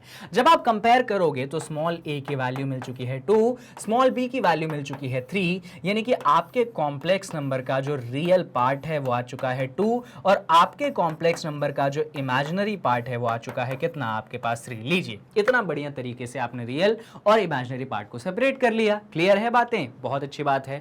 अच्छा, यहीं में मान लीजिए मैंने एक कॉम्प्लेक्स नंबर आपको दे दिया होता z is equals to 2 - 3 iota, और मैं आपसे बोलता कि बच्चों बताओ कि रियल पार्ट क्या है, इमेजिनरी पार्ट क्या है, तो आप सबसे पहले मुझे बोलते कि सर ये स्टैंडर्ड फॉर्म में तो है नहीं, क्योंकि अगर ये स्टैंडर्ड फॉर्म में होता तो बीच में प्लस साइन आता। नहीं है, अगर नहीं है तो हम बनाएंगे। कैसे बनाएंगे तो उसको देख लेते हैं। हम बोलेंगे z बराबर, इसको z1 नाम दे दो, तो क्योंकि z इसको नाम दिया है तो इसको कुछ सेपरेट नाम z1 दिया, क्योंकि हमें बीच में प्लस चाहिए। तो अरे ये मैंने वापस से z क्यों लिख दिया, एक्चुअली 2 है, क्योंकि हमें बीच में प्लस चाहिए तो हमने यहाँ पे प्लस लिख दिया। तो अब ये माइनस कहाँ जाएगा? तो ये माइनस जाएगा 3 के साथ और ऐसे बक्से में हो जाएगा वो बंद। हम इसको कंपेयर करेंगे, किससे कंपेयर करेंगे? तो a प्लस b आयोटा से कंपेयर करेंगे। जब हम कंपेयर करेंगे तो हमारे स्मॉल a की वैल्यू आ चुकी है 2 और हमारे स्मॉल b की वैल्यू आ चुकी है -3, यानी कि हमारे कॉम्प्लेक्स नंबर का जो रियल पार्ट है वो बन चुका है 2 और हमारे कॉम्प्लेक्स नंबर का जो इमेजिनरी पार्ट है वो बन चुका है -3। कितनी कमाल की बात है ना। यहाँ पे देखिए, यहाँ पे हम एक चीज कंक्लूड कर सकते हैं कि रियल पार्ट और इमेजिनरी पार्ट हमेशा पॉजिटिव नहीं होते हैं, नेगेटिव भी हो सकते हैं। इनफैक्ट वो फ्रैक्शंस हो सकते हैं, डेसिमल्स हो सकते हैं, रैशनल नंबर हो सकते हैं, इर्रेशनल नंबर हो सकते हैं। तो ऐसा जरूरी नहीं है कि जो रियल पार्ट और इमेजिनरी पार्ट्स आपके आएंगे वो हमेशा परफेक्ट इंटीजर मिले, सिर्फ पॉजिटिव मिले, जरूरी नहीं है। वो कोई से भी इंटीजर हो सकते हैं, नेगेटिव भी, पॉजिटिव भी, इनफैक्ट वो जीरो भी हो सकते हैं। वो कैसे होते हैं वो एक स्पेशल केस है जो अपन अभी डिस्कस करेंगे, पर याद रखिएगा वो रैशनल नंबर्स भी हो सकते हैं। फॉर एग्जांपल यहाँ पे मान लीजिए मैंने √3 लिख दिया होता तो मेरा रियल पार्ट जो है √3 हो जाता है, ठीक है। तो कुछ भी हो सकता है, ऐसा एज सच कोई मतलब ये नहीं है कि नहीं भाई पॉजिटिव इंटीजर होंगे, ऐसा दिमाग में मत बिठाना, ठीक है। चलो, फ्रैक्शंस, डेसिमल्स, रैशनल, इर्रेशनल सब हो सकते हैं। चलिए, नेचुरल नंबर्स, होल नंबर, वो सब कुछ। तो ये था कॉम्प्लेक्स नंबर्स का एक basic standard form, real part और इमेजिनरी पार्ट आपको समझाते हुए। आई होप ये चीज तो आपको क्लियर होगी। यहां पे दो टाइप्स के बड़े ही स्पेशल कॉम्प्लेक्स नंबर होते हैं। एक होता है आपका प्योरली रियल कॉम्प्लेक्स नंबर और एक होता है आपका प्योरली इमेजिनरी कॉम्प्लेक्स नंबर। तो जरा डिस्कस कर लेते हैं कि ये प्योरली रियल का मतलब क्या है। तो जब मैं प्योरली रियल कॉम्प्लेक्स नंबर आपसे कहूं, जब मैं आपसे प्योरली रियल कॉम्प्लेक्स नंबर कहूं तो समझ जाइएगा उसका जो देखो प्योरली रियल है मतलब उसमें सिर्फ और सिर्फ क्या आना चाहिए, रियल पार्ट आना चाहिए, यानी कि इमेजिनरी पार्ट क्या होना चाहिए, जीरो होना चाहिए। तो जब मैं प्योरली रियल बोलूं तो समझ जाइए कि इमेजिनरी पार्ट जो है वो क्या होगा, वो एक्चुअली आपके पास जीरो हो जाएगा। इमेजिनरी पार्ट मतलब स्मॉल b जो है वो एक्चुअली क्या हो जाएगा, जीरो हो जाएगा। तो हम लिखते हैं complex number a plus iota b, पर हम क्योंकि जानते हैं ये इसको होना है प्योरली रियल, यानी कि b की जगह आ चुका है यहां पे जीरो, हमने इसको सॉल्व किया तो आयोटा इंटू जीरो बना जीरो, a प्लस जीरो बना a, यानी कि जो भी आप नॉर्मल नंबर्स लिखते हैं ना वो प्योरली रियल नंबर है। ठीक है, प्योरली रियल कॉम्प्लेक्स नंबर, ऐसा भी मत बोलो। अगर मैं z इज इक्वल टू 3 लिख देता हूं इसका मतलब है ये कि प्योरली रियल है। क्यों प्योरली रियल है, क्योंकि इमेजिनरी पार्ट जीरो है। सर हमको तो नहीं दिख रहा इमेजिनरी पार्ट, नहीं दिख रहा है तो दिखा देते हैं भाई, आयोटा लिख दो और यहां पे बक्से में बंद करके ब्रैकेट में बंद करके जीरो लिख दो, हो गया। देखो ना, कर लो स्टैंडर्ड फॉर्म से कंपेयर, स्मॉल a आ जाएगा 3, आपका स्मॉल b आ जाएगा 0, आ गया प्योरली रियल। तो ये होते हैं प्योरली रियल, यानी कि इमेजिनरी पार्ट होंगे 0। जैसे मैं z इज इक्वल्स टू -2 लिखूं, ये भी प्योरली रियल कॉम्प्लेक्स नंबर है because the imaginary part is zero. I hope I have made my self clear. पर सर आपने बोला था कि एक होता है प्योरली रियल और एक होता है प्योरली इमेजिनरी। अब जो प्योरली इमेजिनरी होगा प्योरली रियल का क्या होगा, जस्ट उल्टा होगा। तो चलिए देखते हैं, अगर हम डिस्कशन करें प्योरली इमेजिनरी का, अगर हम डिस्कशन करें प्योरली इमेजिनरी का तो क्या आती हैं बातें, उन पे जरा देख लेते हैं। सुनिए, अगर मैं प्योरली इमेजिनरी बोलूं मतलब सिर्फ और सिर्फ इमेजिनरी हो, रियल तो उसमें हो ही ना हो, यानी कि उसका जो रियल पार्ट होगा, उसका जो रियल पार्ट होगा उसको क्या होना पड़ेगा, उसको जीरो होना पड़ेगा। जैसे कि मैंने लिखा, यानी कि स्मॉल a क्या होना पड़ेगा, जीरो होना पड़ेगा। जैसे कि मैंने लिखा 0 प्लस 3 आयोटा, क्या ये प्योरली इमेजिनरी कॉम्प्लेक्स नंबर है? यस ये है, क्योंकि यहां पे रियल पार्ट क्या है, जीरो है। तो इसको जीरो को मत ही लिखो, तो z is equals to 3 iota लिख दो, तो ये एक प्योरली इमेजिनरी कॉम्प्लेक्स नंबर हो गया because the real part is zero. For example मैं लिख सकता हूं z is equals to -2 iota, तो इसको भी हम लिख सकते हैं z इक्वल्स टू 0 - 2 आयोटा। ये भी आपका क्या हो गया है, ये भी आपका प्योरली इमेजिनरी हो गया because the real part is what, it is zero. तो यहां पे ध्यान रखिएगा कि प्योरली रियल क्या होता है, प्योरली इमेजिनरी क्या होता है और कॉम्प्लेक्स नंबर का डेफिनेशन क्या है। बच्चों एक सबसे स्पेशल कॉम्प्लेक्स नंबर होता है जीरो। इसमें सबसे स्पेशल क्या है, तो इसमें रियल पार्ट भी जीरो है और इमेजिनरी पार्ट भी जीरो है। इनफैक्ट हम इसको दिखाते हैं 0 प्लस 0 आयोटा से। किससे दिखाते हैं, 0 प्लस 0 आयोटा से, यानी कि इसका रियल पार्ट भी जीरो और इसका इमेजिनरी पार्ट भी जीरो। तो इसको ध्यान रखिएगा कि जीरो को भी हम कॉम्प्लेक्स के स्टैंडर्ड फॉर्म में दिखा सकते हैं 0 प्लस 0 आयोटा के फॉर्म में। तो यहां पे आपका बेसिक इंट्रोडक्शन खत्म होता है, जहां पे हमने समझा कि एक्चुअली आयोटा क्या है, इमेजिनरी क्वांटिटीज क्या है, उन पे पावर्स कैसे चढ़ाए जाते हैं, पॉजिटिव पावर, नेगेटिव पावर, और कॉम्प्लेक्स नंबर क्या है, रियल क्या है, इमेजिनरी क्या है, प्योरली रियल क्या है, प्योरली इमेजिनरी क्या है। अब आता है सबसे इंपॉर्टेंट डिस्कशन कि दो कॉम्प्लेक्स नंबर्स इक्वल कब होंगे। तो चलिए उसको जरा देखते हैं। मान लीजिए कि आपके पास एक कॉम्प्लेक्स नंबर है Z1। क्या है आपके पास एक कॉम्प्लेक्स नंबर Z1, इसका रियल पार्ट है A और इमेजिनरी पार्ट है B, तो हमने लिख दिया A प्लस आयोटा B। वहीं पे आपके पास दूसरा कॉम्प्लेक्स नंबर है Z2 जो कि है आपके पास X प्लस आयोटा Y, इसका रियल पार्ट है X, इमेजिनरी पार्ट है Y। अगर किसी ने बोला कि Z1 बराबर है Z2 के, किसी ने बोला कि Z1 बराबर है Z2 के, इसका मतलब Z1 क्या हो गया, Z1 हो गया A प्लस आयोटा B और Z2 क्या हो गया, X प्लस आयोटा Y। भाई Z1 बराबर है Z2 के, तो सुनिएगा ध्यान से, जो रियल पार्ट है दोनों का वो इक्वल होगा, जो इमेजिनरी पार्ट है दोनों का वो इक्वल होगा, यानी कि A बराबर होगा X के और B बराबर होगा Y के। कहने का मतलब ये है कि रियल पार्ट ऑफ Z1 बराबर रियल पार्ट ऑफ Z2 और वहीं पे इमेजिनरी पार्ट ऑफ Z1 बराबर इमेजिनरी पार्ट ऑफ Z2। ये है आपका सबसे सबसे इंपॉर्टेंट कॉन्सेप्ट है। बात समझ में आ रही है आपको कि जब दो कॉम्प्लेक्स नंबर्स इक्वल होंगे तो उनके रियल पार्ट्स भी इक्वल होंगे और उनके इमेजिनरी पार्ट्स भी इक्वल होंगे। ध्यान रखिएगा ये कॉन्सेप्ट, बहुत सारे क्वेश्चन इस चीज पे बनते हैं। चलिए अब यहां पे ये सारी बातें तो बड़ी साधारण सी थी, आई होप आपको समझ में भी आई होंगी। ये कुछ स्लाइड्स हैं पावर ऑफ आयोटा, जो मैंने सब कुछ इंट्रोडक्शन स्लाइड पे ही समझा दिया। आई होप कि आपको समझ में आया होगा। अब बात आती है बच्चों algebra of complex number. Algebra of complex number मतलब कि क्या क्या ऑपरेशंस आप कॉम्प्लेक्स नंबर्स पे जो हैं परफॉर्म कर सकते हैं। तो हमारे पास चार तरीके का ऑपरेशन है जो हम कॉम्प्लेक्स नंबर्स पे परफॉर्म कर सकते हैं। पहला ऑपरेशन कहलाता है एडिशन ऑफ कॉम्प्लेक्स नंबर, पहला कहलाता है एडिशन ऑफ कॉम्प्लेक्स नंबर। दूसरा कहलाता है सब्सट्रैक्शन ऑफ कॉम्प्लेक्स नंबर, दूसरा कहलाता है सब्सट्रैक्शन ऑफ कॉम्प्लेक्स नंबर। तीसरा कहलाता है मल्टीप्लिकेशन ऑफ कॉम्प्लेक्स नंबर, तीसरा कहलाता है मल्टीप्लिकेशन ऑफ कॉम्प्लेक्स नंबर।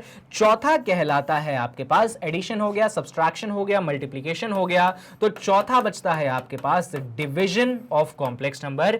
ये चार ऑपरेशंस हैं जो कि आप किसी भी कॉम्प्लेक्स नंबर्स पे कर सकते हैं। ठीक है, तो चलिए एक एक करके हर एक ऑपरेशन का डिटेल स्टडी हम करते हैं और उस ऑपरेशन से रिलेटेड प्रॉपर्टीज को भी हम समझेंगे। ठीक है, तो शुरुआत करेंगे हम एडिशन ऑफ कॉम्प्लेक्स नंबर से। अब एडिशन की स्पेलिंग मुझे जो है कई बार नहीं आती है, तो देख लीजिएगा कि एडिशन की क्या स्पेलिंग होती है। तो हम एडिशन ऑफ कॉम्प्लेक्स नंबर समझना चाहते हैं, बेसिक से समझेंगे। मान लीजिए आपके पास Z1 एक कॉम्प्लेक्स नंबर है जो कि है कुछ इस प्रकार से a प्लस आयोटा b। आपके पास एक Z2 कॉम्प्लेक्स नंबर है जो कि है आपके पास x प्लस आयोटा y। और किसी ने बोला कि आपको Z1 और Z2 को करना है ऐड। ठीक है, कर देते हैं ऐड भाई। Z1 क्या है? Z1 है a plus iota b, Z2 क्या है? x plus iota y। जब दो कॉम्प्लेक्स नंबर्स को आप ऐड करते हैं तो याद रखिएगा उनके रियल पार्ट ऐड होंगे और उनके इमेजिनरी पार्ट ऐड होंगे। तो यहां पे रियल पार्ट कौन कौन सा है? तो ये जो a है और जो x है ये रियल पार्ट है, तो यहां पे हमने a और x को क्या करना है? जोड़ देना है। यहां पे इमेजिनरी क्या है? आयोटा b है और आयोटा y है। आप देख सकते हैं कि दोनों में से आप आयोटा को ले सकते हैं कॉमन और अंदर आ जाएगा b प्लस y। सीधी सी बात है कि जब भी दो कॉम्प्लेक्स नंबर जुड़ेंगे तो आपको रियल पार्ट को अलग जोड़ना है, इमेजिनरी पार्ट को अलग जोड़ना है, आयोटा को जो है बाहर लेना है, एडिशन हो जाएगा। एग्जांपल देख लेते हैं, आ जाइए। मान लीजिए आपके पास एक कॉम्प्लेक्स नंबर है Z1 जो कि है 2 प्लस 3 आयोटा। आपके पास एक कॉम्प्लेक्स नंबर है Z2 जो कि है 4 प्लस 5 आयोटा। किसी ने बोला कि भैया आपको Z1 और Z2 को जोड़ना है, यानी कि हम बोलेंगे 2 प्लस 3 आयोटा को और 4 प्लस 5 आयोटा को जोड़ना है, यानी कि रियल और रियल जुड़ चुके हैं। 2 प्लस 4 हो चुका है 6 और इमेजिनरी वाला यानी कि 3 आयोटा और 5 आयोटा जुड़ेंगे। कैसे जुड़ेंगे तो सुनिएगा, दोनों जगह आयोटा है तो इतना तो हम समझ गए कि आयोटा तो आएगा ही।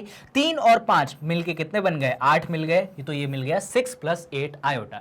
ये बेसिक तरीका होता है दो कॉम्प्लेक्स नंबर्स को ऐड करने का। आई होप ये बेसिक चीज आपको क्लियर है। ठीक है, अच्छा जरूरी नहीं है कि हमेशा इतना ही सिंपल हो। सिंपल तो वैसे रहता ही है कि मान लो एक कॉम्प्लेक्स नंबर Z1 है, ये है 2 माइनस 3 आयोटा, और एक कॉम्प्लेक्स नंबर Z2 है, मान लो ये है माइनस 5 प्लस 9 आयोटा। और किसी ने बोला कि यार Z1 और Z2 को जोड़ दो। कौन सी बड़ी बात है यार? Z1 कितना है? Z1 है 2 माइनस 3 आयोटा। Z2 कितना है? ब्रैकेट्स बना लो क्योंकि नेगेटिव पॉजिटिव देख सकते हो ना, इसीलिए जब भी नेगेटिव पॉजिटिव ऐसा देखो तो थोड़ा सा सावधान रह जाना। तो Z1 की जगह 2 माइनस 3 आयोटा, जबकि Z2 की जगह माइनस 5 प्लस 9 आयोटा। अब सॉल्व करते हैं तो इस ब्रैकेट को खोलते हैं तो ये बना 2 माइनस 3 आयोटा, इस ब्रैकेट को खोलते हैं तो ये बनेगा, अरे इधर देख लो कैसे खुलेगा, ये प्लस माइनस माइनस 5। ठीक है, प्लस प्लस प्लस 9 आयोटा, तो ये कुछ ऐसा बन गया। रियल को रियल से जोड़िए तो ये 2 है और माइनस 5 है, तो यहाँ पे 2 माइनस 5 लिखा हमने। ये माइनस 3 आयोटा है और प्लस 9 आयोटा है। अब थोड़ा सा इसको सॉल्व कर लेते हैं। 2 माइनस 5 हो जाएगा आपके पास माइनस 3। यहाँ पे माइनस 3 आयोटा है और 9 आयोटा है। मैंने सोचा क्यों ना मैं 9 आयोटा को आगे लिख दूं और माइनस 3 आयोटा को पीछे लिख दो, है ना, कर सकते हैं ना यार। 9 आयोटा पॉजिटिव वाला है, बड़ा टर्म है, आगे लिख देते हैं। -3 आयोटा नेगेटिव है, छोटा टर्म है, पीछे लिख देते हैं। कितना आसान हो जाएगा ना, ये -3 रहेगा। ये देखिए आयोटा और आयोटा तो कॉमन आ चुका है, 9 में से 3 घटाते हैं तो 6 मिला, तो आंसर मिल चुका है -3 + 6 आयोटा। तो ये है आपके पास addition of complex numbers. I hope ये चीज आपको क्लियर है। बच्चों जो एडिशन ऑफ कॉम्प्लेक्स नंबर्स हमने सीखा, इसमें कुछ प्रॉपर्टीज होती हैं जो कि बड़े काम की होती हैं। एक एक करके उन प्रॉपर्टीज पे डिस्कशन कर देता हूं। सबसे पहली प्रॉपर्टी होती है क्लोजर प्रॉपर्टी। सबसे पहली प्रॉपर्टी होती है क्लोजर प्रॉपर्टी। अब ये क्लोजर प्रॉपर्टी क्या होती है? तो क्लोजर प्रॉपर्टी का मतलब ये है कि मान लीजिए एक कॉम्प्लेक्स नंबर Z1 है, दूसरा कॉम्प्लेक्स नंबर Z2 है। अगर दो कॉम्प्लेक्स नंबर को जोड़ते हैं तो जो आंसर मिलेगा वो आंसर भी आपके पास एक्चुअली कॉम्प्लेक्स नंबर ही मिलता है। इसको अगर मैं स्टेटमेंट में बोलूं तो स्टेटमेंट में हम ऐसा बोलेंगे कि जब दो कॉम्प्लेक्स नंबर को जोड़ते हैं तो जो आंसर निकल के आता है वो आंसर भी कॉम्प्लेक्स नंबर ही बनता है। वापस से बोल देता हूं कि जब दो कॉम्प्लेक्स नंबर को हम जोड़ते हैं तो जो आंसर निकल के आता है वो आंसर भी कॉम्प्लेक्स नंबर ही बनता है, जो कि हमने देखा है, कोई बड़ी बात इसमें नहीं है। तो इस प्रॉपर्टी को बोलेंगे हम क्लोजर प्रॉपर्टी। जो दूसरी प्रॉपर्टी होती है इसको बोला जाता है कम्यूटेटिव प्रॉपर्टी। क्या बोला जाता है इसको बोला जाता है कम्यूटेटिव प्रॉपर्टी।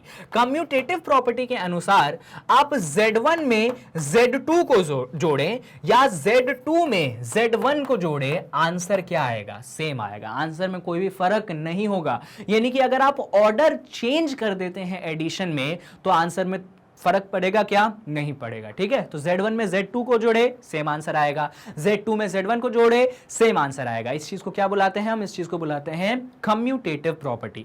तो एक हो गया क्लोजर, दूसरा हो गया कम्यूटेटिव। यहां पे जो तीसरी प्रॉपर्टी आती है इसको हम बुलाते हैं एसोसिएटिव प्रॉपर्टी। क्या बुलाते हैं हम इसको हम बुलाते हैं एसोसिएटिव प्रॉपर्टी। ये जो एसोसिएटिव प्रॉपर्टी है ये 3 कॉम्प्लेक्स नंबर्स के लिए वैलिड है। कैसे है तो सुनिएगा। मैंने कहा कि आपको 3 कॉम्प्लेक्स नंबर को जोड़ना है, Z1, Z2 और Z3 को जोड़ना है। 3 कॉम्प्लेक्स नंबर को आपको जोड़ना है। अब ये काम कैसे करें? तो इस काम को करने के 2 तरीके हैं। कौन से 2 तरीके हैं? सुनना।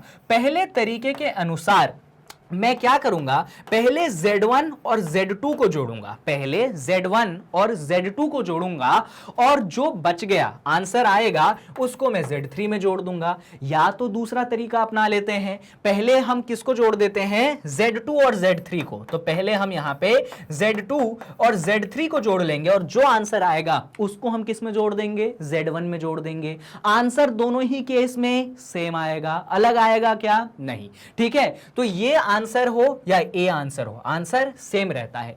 इस प्रॉपर्टी को कहते हैं आप एसोसिएटिव प्रॉपर्टी। सुनिएगा, जब 3 कॉम्प्लेक्स नंबर हो, पहले दोनों को जोड़ो और आए हुए आंसर को तीसरे में जोड़ दो, या ये नहीं करना है तो आखिरी दोनों को जोड़ो और आए हुए आंसर को पहले में जोड़ दो। दोनों ही केस में फाइनल आंसर क्या रहेगा? सेम रहेगा। This is called associative property. Associative इसलिए बोलते हैं क्योंकि छोटे छोटे एसोसिएशंस बनते हैं। देखिए ना, ग्रुप बना Z1 और Z2 का, ग्रुप मतलब एसोसिएशन बना, इसीलिए नाम पड़ गया क्या? Associative property. क्या ये तीनों बेसिक प्रॉपर्टी क्लियर है एडिशन की? बहुत बढ़िया।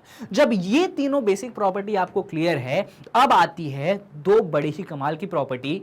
एक कहलाता है एग्जिस्टेंस ऑफ एडिटिव आइडेंटिटी और दूसरा कहलाता है एडिटिव इनवर्स। कई बार आप कंफ्यूज हो जाते हैं कि ये एडिटिव आइडेंटिटी क्या है और एडिटिव इनवर्स क्या है। एक एग्जाम्पल से हम समझते हैं। जैसे कि आपको बोला गया, हम सबसे पहले समझ रहे हैं एडिटिव आइडेंटिटी क्या है। सबसे पहले हम समझ रहे हैं कि एडिटिव आइडेंटिटी क्या है। बच्चों मेरे राइटिंग के लिए माफ कर दीजिएगा, आई होप आप थोड़ा बहुत उसको समझ पा रहे हैं। ठीक है, सुनिए, सबसे पहले हम समझेंगे कि एडिटिव आइडेंटिटी क्या है। तो मान लीजिए हमारे पास एक कॉम्प्लेक्स नंबर Z1 है जो कि है हमारे पास 2 + 3 आयोटा। मैंने आपसे सवाल पूछा कि Z1 में मैं ऐसा क्या जोड़ूं, Z1 में मैं ऐसा क्या जोड़ूं जो आंसर क्या है, मुझे सेम टू सेम मिले। ये जो आंसर है ना बच्चों, इसी आंसर को कहते हैं एडिटिव आइडेंटिटी। क्या पूछा मैंने कि Z1 में मैं ऐसा क्या जोड़ूं कि आंसर मुझे क्या मिले, वापस से Z1 मिले, ऐसा करके सवाल आ गया। तो बच्चा क्या बोलेगा, बच्चा बोलेगा कि सर जैसे एडिशन में करते थे ना आप कि 2 में क्या जोड़ूं कि आंसर मुझे 2 मिलेगा, वही चीज एडिटिव आइडेंटिटी होती थी। तो सर हमारे दिल से आंसर निकलता था कि 0 जोड़ दो भाई, 2 में 0 जोड़ोगे तो क्या मिलेगा, 2 मिलेगा। यानी कि 0 जो है वो हो जाती थी एडिटिव आइडेंटिटी। क्या वो कॉन्सेप्ट यहां पे वैलिड होगा? यस, वैलिड होगा। यानी कि Z1 में आपको क्या जोड़ना है कि आंसर Z1 आना चाहिए, 0 जोड़ना है। ये जो 0 बनता है यही एक्चुअली क्या बनता है बच्चों, यही एक्चुअली एडिटिव आइडेंटिटी बनता है दुनिया में हर एक कॉम्प्लेक्स नंबर के लिए। कोई भी कॉम्प्लेक्स नंबर आप उठा लीजिए, हर एक कॉम्प्लेक्स नंबर का जो एडिटिव आइडेंटिटी होगा वो 0 होगा। क्यों होगा वो 0? तो 0 इसलिए होगा क्योंकि 0 को जोड़ने पे जो आंसर हमें मिलता है वो सेम मिलता है। पर सर हम तो चैप्टर कॉम्प्लेक्स नंबर पढ़ रहे हैं, यहां पे आंसर 0 को 0 थोड़ी लिखेंगे। बिल्कुल सही कह रहे हो आप, हम 0 को 0 नहीं लिखते हैं, हम 0 को 0 प्लस आयोटा 0 लिखते हैं। तो एक्चुअली में एडिटिव आइडेंटिटी ये होता है। ये आंसर हमें करना है जब हमें एडिटिव आइडेंटिटी पूछा जाए तो सिर्फ 0 लिख देंगे, नंबर मिलेगा।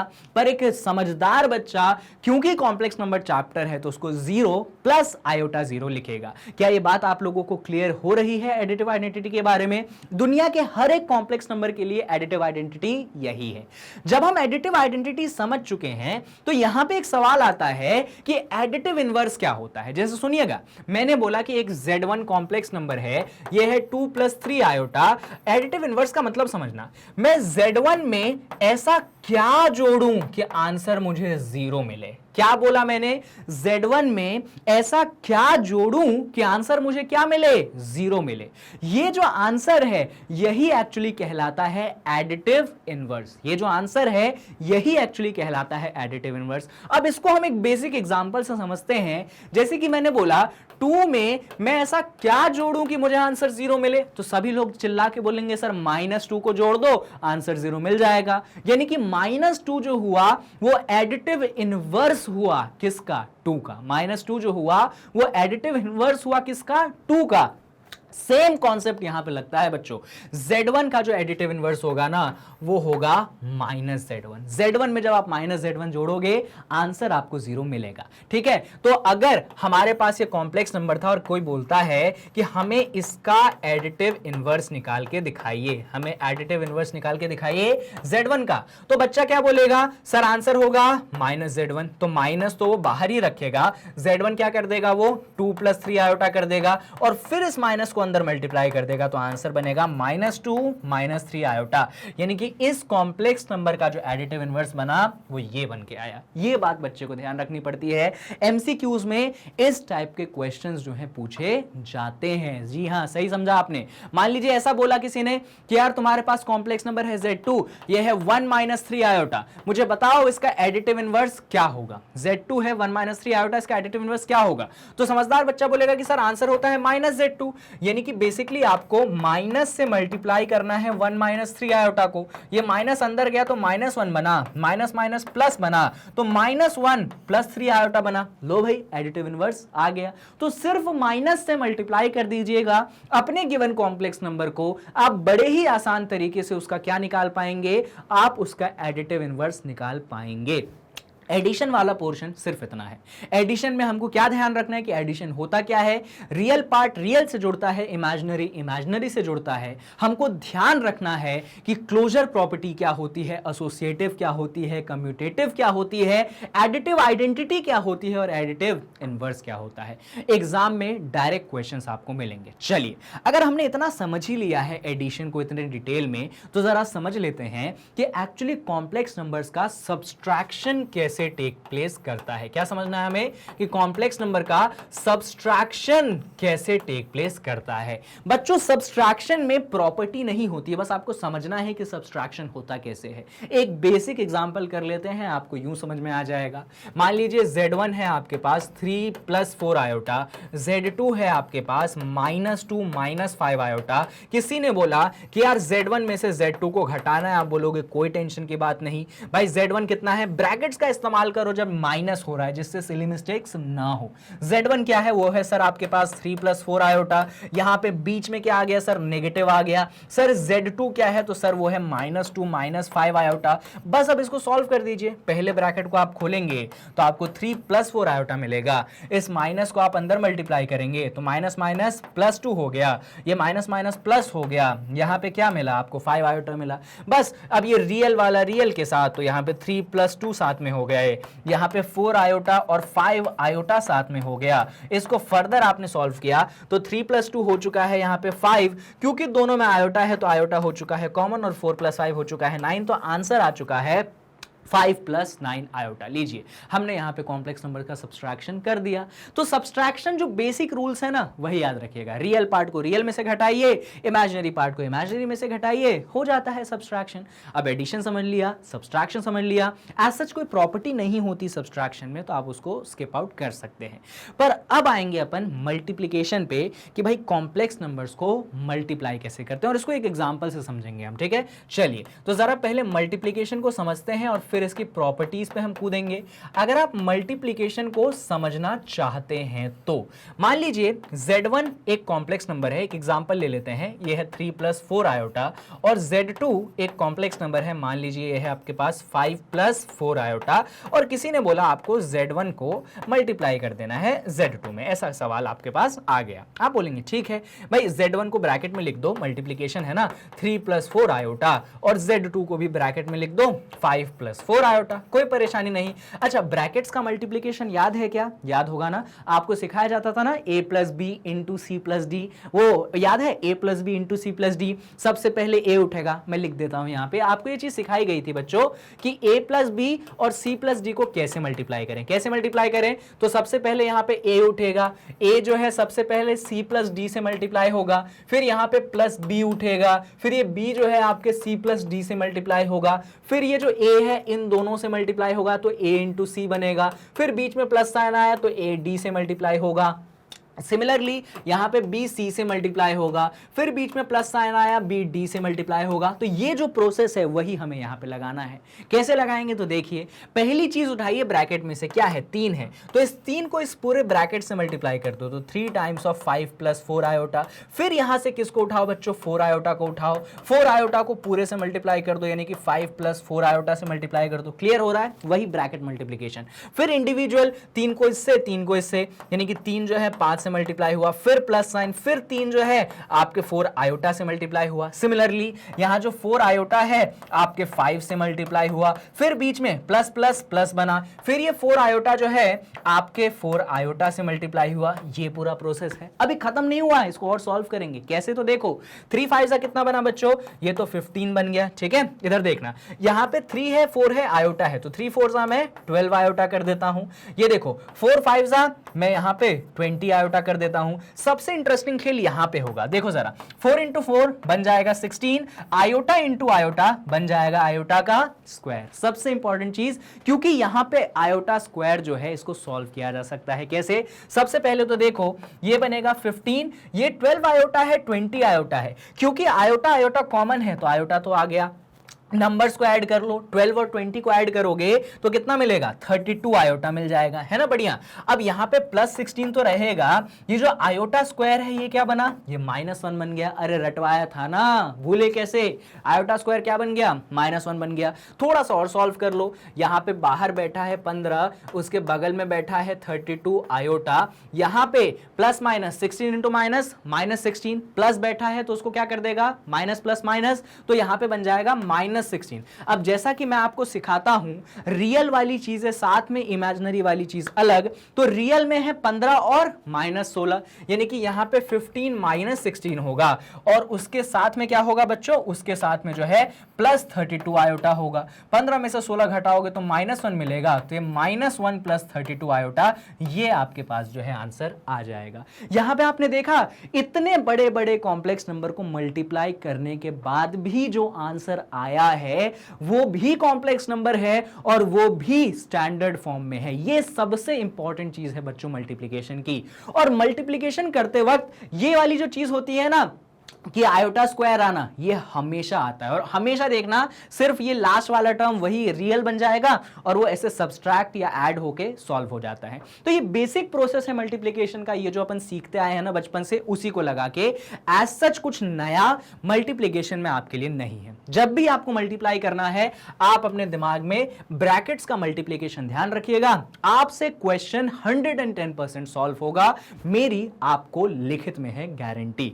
बस स्टेप्स कहीं पे गलत मत कर देना। प्लस माइनस का ध्यान रखना कि प्लस इंटू माइनस माइनस होता है, माइनस इंटू माइनस प्लस होता है, वरना बहुत ज्यादा गड़बड़ी हो जाती है। चलिए, तो ये तो मल्टीप्लिकेशन मैंने आपको बेसिक सिखाया, पर सर आपने तो बोला था मल्टीप्लिकेशन की भी प्रॉपर्टीज होती हैं। बिल्कुल, जैसे एडिशन में हमने क्लोजर समझा, हमने वहां पे कम्यूटेटिव समझा, हमने वहां पे एसोसिएटिव समझा, वहां पे एडिटिव आइडेंटिटी, एडिटिव इनवर्स समझा, वैसे ही यहां पे भी क्लोजर है, यहां पे भी कम्यूटेटिव है, यहां पे भी एसोसिएटिव है, यहां वहां पे एडिटिव आइडेंटिटी थी, यहां पे मल्टीप्लिकेटिव आइडेंटिटी है, वहां पे एडिटिव इनवर्स था, यहां पे मल्टीप्लिकेटिव इनवर्स है। ठीक है, और यहां पे एक और स्पेशल प्रॉपर्टी आती है जिसको कहते हैं डिस्ट्रीब्यूशन ओवर एडिशन या सब्सट्रैक्शन, जिसको डिस्ट्रीब्यूटिव प्रॉपर्टी भी आप बोलते आए हैं।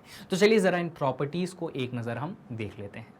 जो सबसे पहली प्रॉपर्टी है बच्चों, इसको हम कहते हैं क्लोजर प्रॉपर्टी। क्लोजर प्रॉपर्टी का मतलब यह होता है कि जब आप दो कॉम्प्लेक्स नंबर को मल्टीप्लाई करते हैं तो जो आंसर आपको मिलता है वो भी एक कॉम्प्लेक्स नंबर ही मिलता है। सुनिएगा, जैसे कि मैंने एक Z1 लिया, इसको मैंने Z2 से मल्टीप्लाई किया, तो मुझे आंसर भी क्या मिलेगा? मुझे आंसर भी एक कॉम्प्लेक्स नंबर ही मिलेगा। This is called closure property. Clear है? क्लियर है। क्लोजर प्रॉपर्टी के बाद जो दूसरी प्रॉपर्टी होती है इसको कहते हैं कम्यूटेटिव। कम्यूटेटिव में ऑर्डर चेंज करने पे फर्क नहीं पड़ता है। जैसे कि मान लीजिए आपने पहले Z1 को Z2 से मल्टीप्लाई किया और उसके बाद क्या किया, Z2 को Z1 से मल्टीप्लाई किया। बेसिकली आपने ऑर्डर चेंज कर दिया, लेकिन आंसर में कोई भी बदलाव नहीं होगा। तो ऑर्डर चेंज करने से कोई फर्क नहीं पड़ता है, आप ऑर्डर चेंज कर सकते हैं, and this is called commutative property of multiplication. अब एक और आ जाती है जिसको कहते हैं हम एसोसिएटिव प्रॉपर्टी। इसमें क्या होता है, ये तीन कॉम्प्लेक्स नंबर के मल्टीप्लिकेशन से बना होता है। कैसे? तो सुनिए, तीन कॉम्प्लेक्स नंबर को मल्टीप्लाई करने के दो अनोखे तरीके हैं। सबसे पहले आप क्या करें, सबसे पहले आप पहले दो को मल्टीप्लाई कर दे और आंसर को तीसरे में मल्टीप्लाई कर दे, या तो अगर आपका ऐसा मन नहीं है तो कोई बात नहीं है, सबसे पहले आप आखिरी दो को मल्टीप्लाई कर दे, यानी कि Z2 और Z3 को मल्टीप्लाई कर दे और आंसर को आप Z1 से मल्टीप्लाई कर दे। दोनों ही तरीकों से आपको सेम आंसर मिलेगा, कोई भी आंसर में डिफरेंस नहीं होगा। तो आप इस चीज को ध्यान रखिएगा। कई बार तीन कॉम्प्लेक्स नंबर का मल्टीप्लिकेशन आता है तो आप क्या करना, पहले दोनों को मल्टीप्लाई करना, एक कॉम्प्लेक्स नंबर ऑब्टेन करना और फिर उसको तीसरे वाले से मल्टीप्लाई कर देना, आंसर आ जाएगा। या फिर वैसा करने का मन ना हो तो आखिरी दोनों को पहले मल्टीप्लाई कर देना और फिर पहले वाले से मल्टीप्लाई कर देना, तो भी आंसर सेम ही आएगा। चाहो तो आप क्या करो, इसको वेरीफाई कर लो, Z1 ले लो कुछ, Z2 ले लो कुछ और Z3 ले लो कुछ, और देखो दोनों तरफ आंसर निकाल के सेम आ रहा है या नहीं आ रहा है। ठीक है, ये तीन प्रॉपर्टी बड़ी बेसिक थी, बड़ी सिंपल थी। जब ये तीन प्रॉपर्टी हो जाती है, इसके बाद चौथे पे आता है मल्टीप्लिकेटिव आइडेंटिटी। क्या आता है चौथे पे? चौथे पे आता है मल्टीप्लिकेटिव आइडेंटिटी। अब बात ये आती है कि ये मल्टीप्लिकेटिव आइडेंटिटी एक्चुअली है क्या। तो इसको हम एक बेसिक एग्जांपल से समझते हैं। जैसे कि मैंने लिखा 2 इंटू समथिंग, आंसर मुझे देना चाहिए 2, यानी कि मैं 2 में ऐसा क्या मल्टीप्लाई करूं कि मुझे सेम टू सेम आंसर मिल जाए। तो आपका दिल चीख चीख के बोलेगा कि सर आप इसमें 1 मल्टीप्लाई करो, आंसर क्या मिल जाएगा? आंसर वापस से 2 मिल जाएगा। तो जो 1 होता है वो होता है मल्टीप्लिकेटिव आइडेंटिटी, वो तो रियल नंबर के केस में होता है। कॉम्प्लेक्स नंबर के केस में क्या? तो मान लीजिए आपके पास एक कॉम्प्लेक्स नंबर है Z1 1 + 2 आयोटा और आपसे पूछा गया कि आखिरकार इस Z1 में ऐसा क्या मल्टीप्लाई किया जाए कि आंसर 1 आ जाए। तो बेसिकली आपसे पूछा गया कि 1 + 2 आयोटा में ऐसा क्या मल्टीप्लाई किया जाए कि आंसर वापस से 1 + 2 आयोटा आ जाए। तो अभी भी आपका दिल चीख चीख के बोलेगा कि सर 1 को मल्टीप्लाई कर दो, आंसर सेम आएगा। बिल्कुल सही बात है, यानी कि 1 जो हो गया यहां पे क्या हो गया, ये आपका मल्टीप्लिकेटिव आइडेंटिटी हो गया। 1 क्या हो गया बच्चों? ये आपका मल्टीप्लिकेटिव आइडेंटिटी हो गया। लेकिन यहां पे कैच है छोटा सा, इस 1 को आप 1 नहीं लिखेंगे क्योंकि कॉम्प्लेक्स नंबर पढ़ रहे हैं। 1 प्योरली रियल है, इमेजिनरी पोर्शन है नहीं, तो इसको 1 प्लस 0 आयोटा आप लिखेंगे, जिससे एक कॉम्प्लेक्स नंबर के रूप में आप लिखे, ये बनता है मल्टीप्लिकेटिव आइडेंटिटी। सर ये जो मल्टीप्लिकेटिव आइडेंटिटी आपने निकाली है, क्या वो सिर्फ इसकी मल्टीप्लिकेटिव आइडेंटिटी है कि दुनिया में आने वाले सभी कॉम्प्लेक्स नंबर की मल्टीप्लिकेटिव आइडेंटिटी है? तो बच्चों दुनिया में जितने भी कॉम्प्लेक्स नंबर आते हैं, जितने भी मतलब अनगिनत कॉम्प्लेक्स नंबर आते हैं, उन सभी कॉम्प्लेक्स नंबर का मल्टीप्लिकेटिव आइडेंटिटी यही है। कोई भी कॉम्प्लेक्स नंबर ले लीजिए, कोई रुकना नहीं है, सबका मल्टीप्लिकेटिव आइडेंटिटी 1 प्लस 0 आयोटा ही आता है और आएगा। यह बात को जरा ध्यान रखिएगा, ठीक है? 1 या 1 प्लस 0 आयोटा। क्लियर है? बहुत सिंपल हो गया सर। मल्टीप्लिकेटिव आइडेंटिटी के बाद बच्चों आती है अगली चीज, जिसको कहते हैं हम मल्टीप्लिकेटिव इनवर्स। और इस पे ना क्वेश्चन डायरेक्ट आते हैं और आपके एग्जाम में क्वेश्चन इस बार भी आएगा। तो समझते हैं जरा कि मल्टीप्लिकेटिव इनवर्स आखिरकार होता क्या, और इनफैक्ट इस पे अपन एक क्वेश्चन भी सॉल्व करेंगे जिससे आपको चीजें और अच्छे तरीके से समझ में आ जाए। ठीक है, चलिए सॉल्व करते हैं क्वेश्चन। पहले समझते हैं, कॉन्सेप्ट समझते हैं। इसके कॉन्सेप्ट को भी रियल नंबर से हम समझते हैं। मैंने आपसे सवाल पूछा कि यार 2 में मैं ऐसा क्या मल्टीप्लाई करूं कि आंसर मुझे 1 मिले। 2 में मैं ऐसा क्या मल्टीप्लाई करूं कि आंसर मुझे 1 मिले। तो आप बोलेंगे सर 2 में क्या मल्टीप्लाई करूं कि आंसर 1 मिले? अरे सर बहुत आसान है ये तो। सर 1/2 को मल्टीप्लाई कर दो। किसको मल्टीप्लाई कर दो? 1/2 को मल्टीप्लाई कर दो, आंसर 1 मिल जाएगा। बिल्कुल सही बात। यानी कि 2 का मल्टीप्लिकेटिव इनवर्स क्या हो गया बच्चों? 1/2 हो गया। सिमिलरली अगर मेरे पास Z1 एक कॉम्प्लेक्स नंबर है 3 + 4 आयोटा, और मुझे कोई कहता है कि यार Z1 में मैं ऐसा क्या मल्टीप्लाई करूं कि मुझे आंसर 1 मिले, यानी कि बेसिकली मैं 3 + 4 आयोटा में क्या ऐसा मल्टीप्लाई करूं कि आंसर मुझे 1 मिले, तो मेरा दिल चीख चीख के बोलेगा कि सर जी आप 1/3 + 4 आयोटा मल्टीप्लाई करिए कि आंसर 1 मिले। बिल्कुल सही बात है। ये नीचे वाला इस ऊपर वाले को कर देगा कैंसिल, बचेगा 1। तो बिल्कुल सही चीज है ना भैया। इसको मैं इससे मल्टीप्लाई करूं तो मुझे आंसर कितना मिलेगा? मुझे आंसर जो है 1 मिलेगा। यानी कि हमने क्या सीखा? हमने ये सीखा कि अगर आपके पास एक कॉम्प्लेक्स नंबर Z है, अगर आपके पास एक कॉम्प्लेक्स नंबर Z है, तो उसका जो मल्टीप्लिकेटिव आइडेंटिटी होता है वो 1/Z होता है। अगर आपके पास एक कॉम्प्लेक्स नंबर Z है तो उसका मल्टीप्लिकेटिव आइडेंटिटी 1/Z होता है। ये हमेशा वैलिड है। मान लीजिए, अरे यार ये सफेद पेज की जगह काला पेज आ गया, कोई बात नहीं, सफेद ले आए। मान लो अपने पास कॉम्प्लेक्स नंबर है बच्चों 1 + 2 आयोटा, तो इसका मल्टीप्लिकेटिव इनवर्स क्या होगा? 1/1 + 2 आयोटा। अपने पास कॉम्प्लेक्स नंबर है 5 + 6 आयोटा, तो इसका मल्टीप्लिकेटिव इनवर्स क्या होगा? 1/5 + 6 आयोटा। पर बच्चों हम एग्जाम में ये आंसर नहीं लिखते हैं, ये आंसर नहीं लिखते हैं। क्यों नहीं लिखते हैं? क्योंकि हम इसको थोड़ा सा और सिंप्लीफाई कर सकते हैं। किसको? ये जो अपन ने रेसिप्रोकल लिखा है इसको। कैसे? तो चलिए एक एग्जांपल से हम समझते हैं। देखिएगा, मान लीजिए मेरे पास कॉम्प्लेक्स नंबर है Z जो कि है 3 + 4 आयोटा, और मुझे कहा गया कि आपको इसका मल्टीप्लिकेटिव इनवर्स चाहिए। क्या कहा गया? मुझे कहा गया कि भाई आपको इसका क्या चाहिए? मल्टीप्लिकेटिव इनवर्स चाहिए। कितना सिंपल क्वेश्चन है ना, बहुत सिंपल आंसर भी है। हमने बोला ठीक है मल्टीप्लिकेटिव इनवर्स चाहिए, यानी कि 1/Z। अच्छा 1/Z को Z की पावर -1 भी लिखते हैं, तो इस बात को भी ध्यान रखिएगा। तो हमको बेसिकली 1/Z या Z की पावर -1 चाहिए, जो कि होगा 1/3 + 4 आयोटा।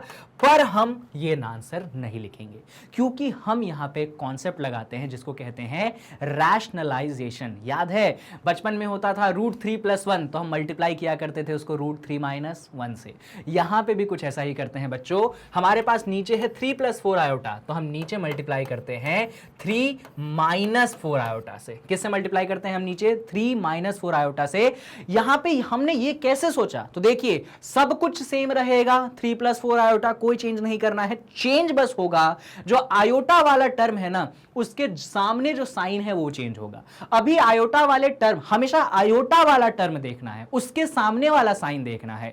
यहां पे आयोटा वाले टर्म के सामने प्लस था तो हम उसकी जगह माइनस डालेंगे। ठीक है, मान लीजिए यहां पे पहले माइनस रहता तो हम उसकी जगह प्लस डालेंगे। और जिस चीज का मल्टीप्लिकेशन आप नीचे करते हैं उसी चीज का मल्टीप्लिकेशन तो आप ऊपर करते हैं। तो ये कुछ इस प्रकार हो गया। बस अब इसको सॉल्व करेंगे। कैसे? अब देखो 1 से मल्टीप्लाई करके तो कुछ होना नहीं है, यानी कि ऊपर तो 3 - 4 आयोटा ही मिलना है। बात करें नीचे की तो क्या? तो बच्चों आपको एक आइडेंटिटी में याद दिला देना चाहता हूं, a + b a - b। क्या बोला सर आपने? a + b into a - b। कैसे? तो सुनना, ये जो 3 है इसको तुम a मान लो, ये जो 4 आयोटा है इसको तुम b मान लो। तो यहां पे आ चुका है a + b, यहां पे जो 3 है तुमने इसको भी a मानना पड़ेगा, ये जो 4 आयोटा है इसको भी b मानना पड़ेगा, तो ये a - b बन गया। तो बेसिकली डिनोमिनेटर बन चुका है a + b into a - b, जो कि आंसर हमें देता है a² - b²। ये रिजल्ट तो आपको याद ही होगा। अब a कितना है? 3 है। b कितना है? 4 आयोटा है, यानी कि हमें यहां पे मिलेगा 3 का होल स्क्वायर माइनस 4 आयोटा का होल स्क्वायर। क्लियर है बात भाई? a + b into a - b हमको आंसर देगा a² - b², यानी कि 3 का स्क्वायर माइनस 4 आयोटा का होल स्क्वायर। बस अब इसको सॉल्व करना है। चलिए यहां पे सॉल्व करते हैं। न्यूमरेटर में हम कुछ चेंज नहीं करेंगे बच्चों, न्यूमरेटर में हम 3 - 4 आयोटा रहने देंगे। 3 का होल स्क्वायर होता है 9, यहां पे 4 है, पहले 4 का होल स्क्वायर होगा 16, फिर आयोटा है, आयोटा का होल स्क्वायर कर देता हूं मैं, आयोटा स्क्वायर लिख देता हूं। अब इसको थोड़ा सा इधर सॉल्व कर लो। न्यूमरेटर अभी भी 3 - 4 आयोटा रहेगा, नीचे बात करेंगे 9 है, माइनस है, 16 है, आयोटा स्क्वायर जल्दी बताइए क्या होता है? आयोटा स्क्वायर -1 होता है, सिखाया था। हाँ जी सर सिखाया था आपने। थोड़ा सा और सॉल्व करते हैं। न्यूमरेटर अभी भी 3 - 4 आयोटा, नीचे 9 है, -16 - 1 कितना बनेगा? +16 बनेगा। अब ऊपर कितना है? ऊपर है 3 - 4 आयोटा, नीचे कितना आ गया? 9 + 16, सर ये तो 25 आ गया। क्या हम इसको अलग कर सकते हैं? यस हम इसको अलग कर सकते हैं, यानी कि सेपरेट कर सकते हैं। हम इस 25 को 3 के नीचे लिख सकते हैं, तो 3/25 हो जाएगा। बीच में माइनस साइन है और 4 आयोटा के नीचे भी हम 25 लिख सकते हैं। तो इस तरीके से हमारे पास आंसर आ चुका है।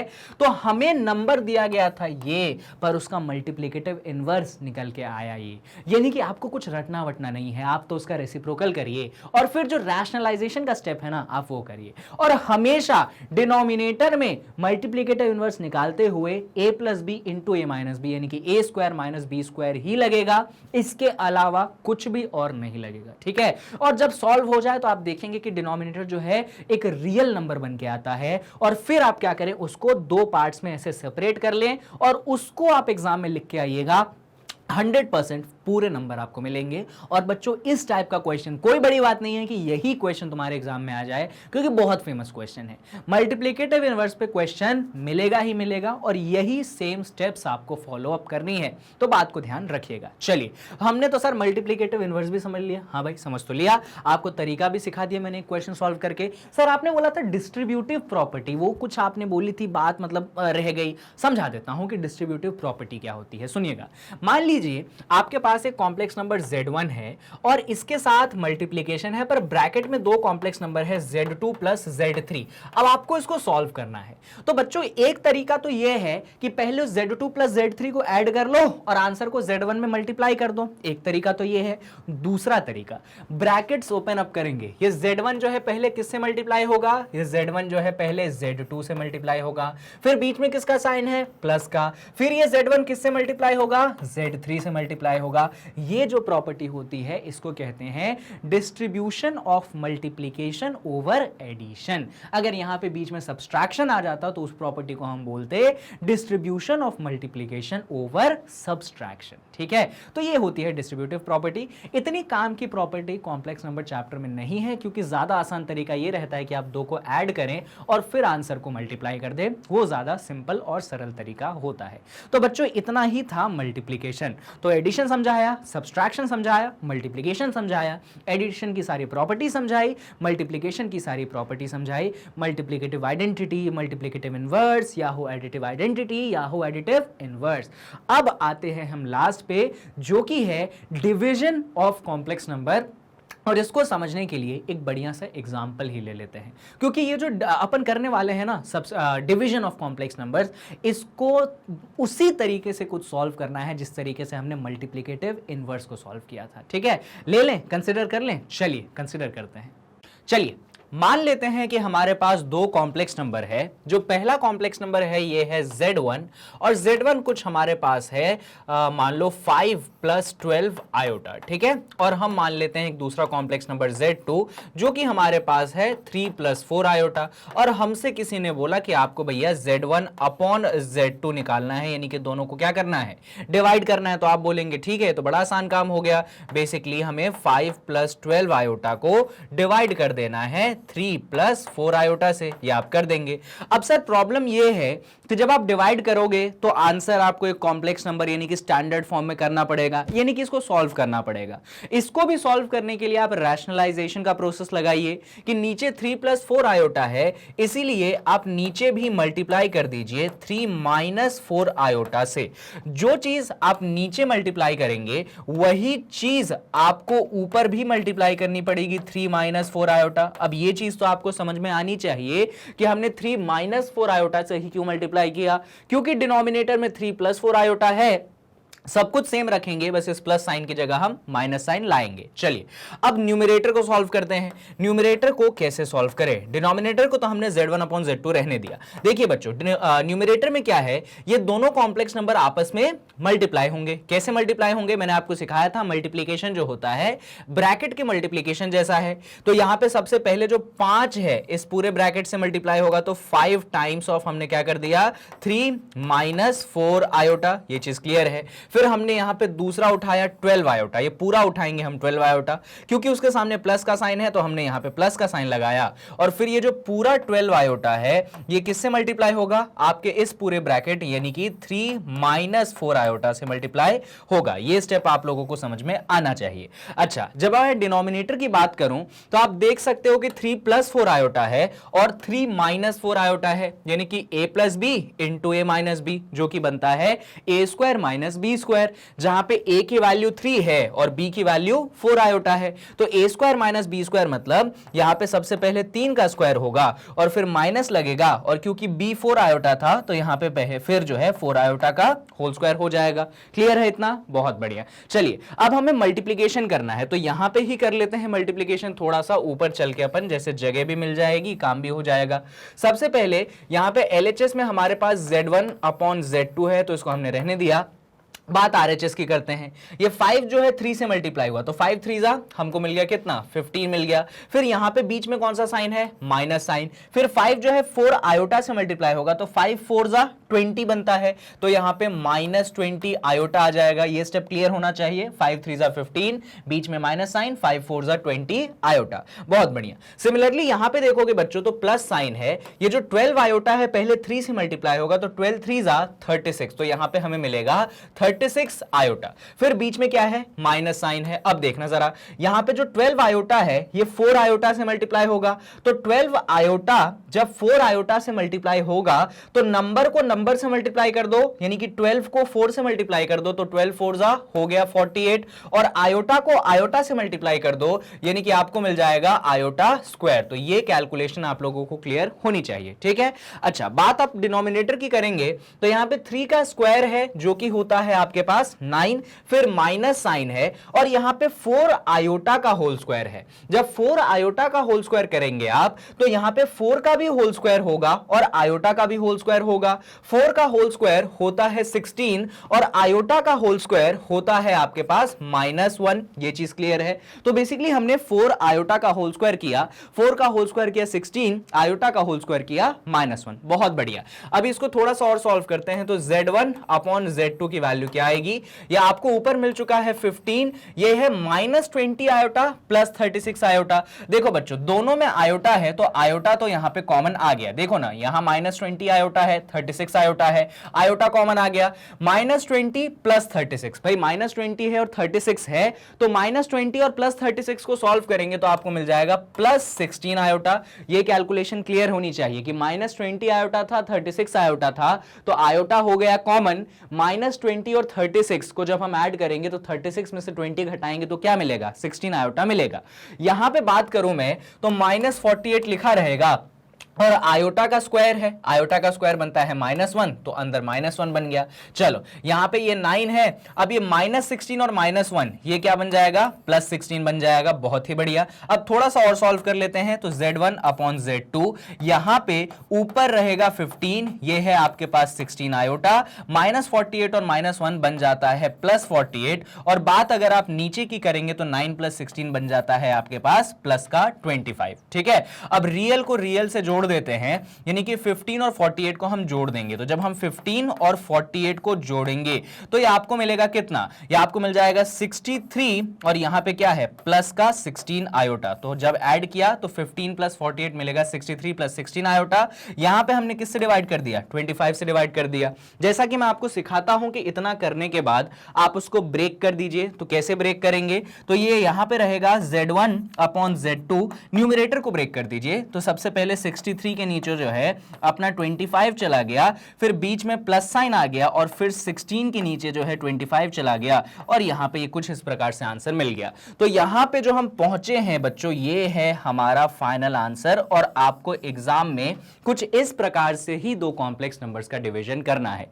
ये प्रोसेस बिल्कुल वैसा ही है जैसे कि हमने मल्टीप्लिकेटिव इनवर्स में किया था, बस मल्टीप्लिकेटिव इनवर्स में क्योंकि न्यूमरेटर में 1 रहता था तो मल्टीप्लिकेशन ऊपर आसान रहता था, और नीचे तो एग्जैक्टली सेम है, a² - b²। बाकी प्रोसेस बस ऊपर हल्का सा डिफरेंट हुआ कि दो कॉम्प्लेक्स नंबर्स को मल्टीप्लाई करना पड़ा, इसीलिए हल्का सा आपको लंबा लग सकता है, पर एक दो क्वेश्चंस अगर आप इस टॉपिक पे कर लोगे तो ये टॉपिक आपको आसान लगने लगेगा। और एग्जाम में जो डिवीजन ऑफ कॉम्प्लेक्स नंबर है, इस पे ढेर सारे आपको क्वेश्चंस मिलते हैं, कई सारे क्वेश्चन के अंदर बीच के स्टेप्स होते हैं ये, या फिर कई बार तो जैसा स्कूल एग्जाम में होता है कि डायरेक्ट इसी कॉन्सेप्ट पे वो आपको क्वेश्चन पूछ देते हैं। चलिए, तो ये काम तो अपना हो गया खत्म, ये हमने पढ़ लिया क्या, कैसे कॉम्प्लेक्स नंबर को करते हैं हम डिवाइड।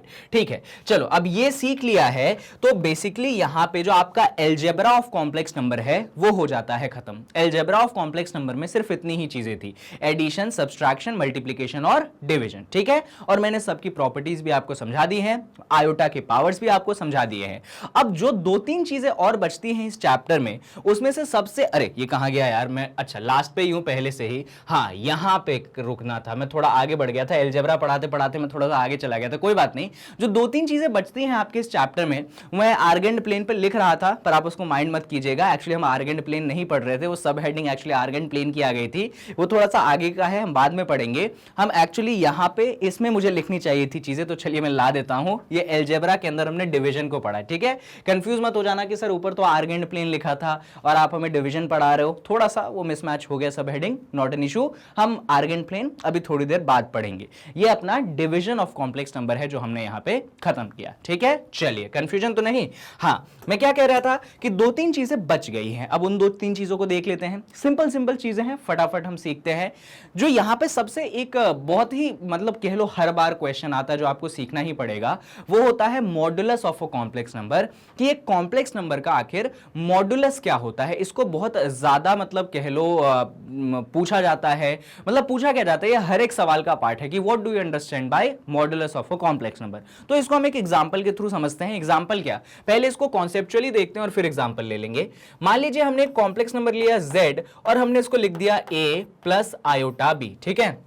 तो यहां पे बेसिकली आपके कॉम्प्लेक्स नंबर का जो रियल पोर्शन है वो स्मॉल a है, वहीं पे जो आपके कॉम्प्लेक्स नंबर का इमेजिनरी पोर्शन है वो आपके पास स्मॉल b है। क्लियर है, ठीक है। तो मैंने आपसे बोला कि मुझे इस कॉम्प्लेक्स नंबर का मॉड्यूलस निकालना है। क्या निकालना है मुझे? इस कॉम्प्लेक्स नंबर का मॉड्यूलस निकालना है। सबसे कुछ बातें यहां पे मॉड्यूलस में आपको ध्यान रखनी चाहिए कि जो कॉम्प्लेक्स नंबर का मॉड्यूलस होता है ये हमेशा पॉजिटिव ही आता है। मॉड्यूलस कभी भी कॉम्प्लेक्स नंबर का नेगेटिव नहीं आ सकता है, ठीक है। बाद में मैं समझाऊंगा कि मॉडुलस का इंटरप्रिटेशन क्या होता है, वो हम बाद में सीखेंगे, पर दिमाग में ये बात हमेशा ध्यान रखना कि मॉडुलस एक कॉम्प्लेक्स नंबर का हमेशा और हमेशा पॉजिटिव आता है।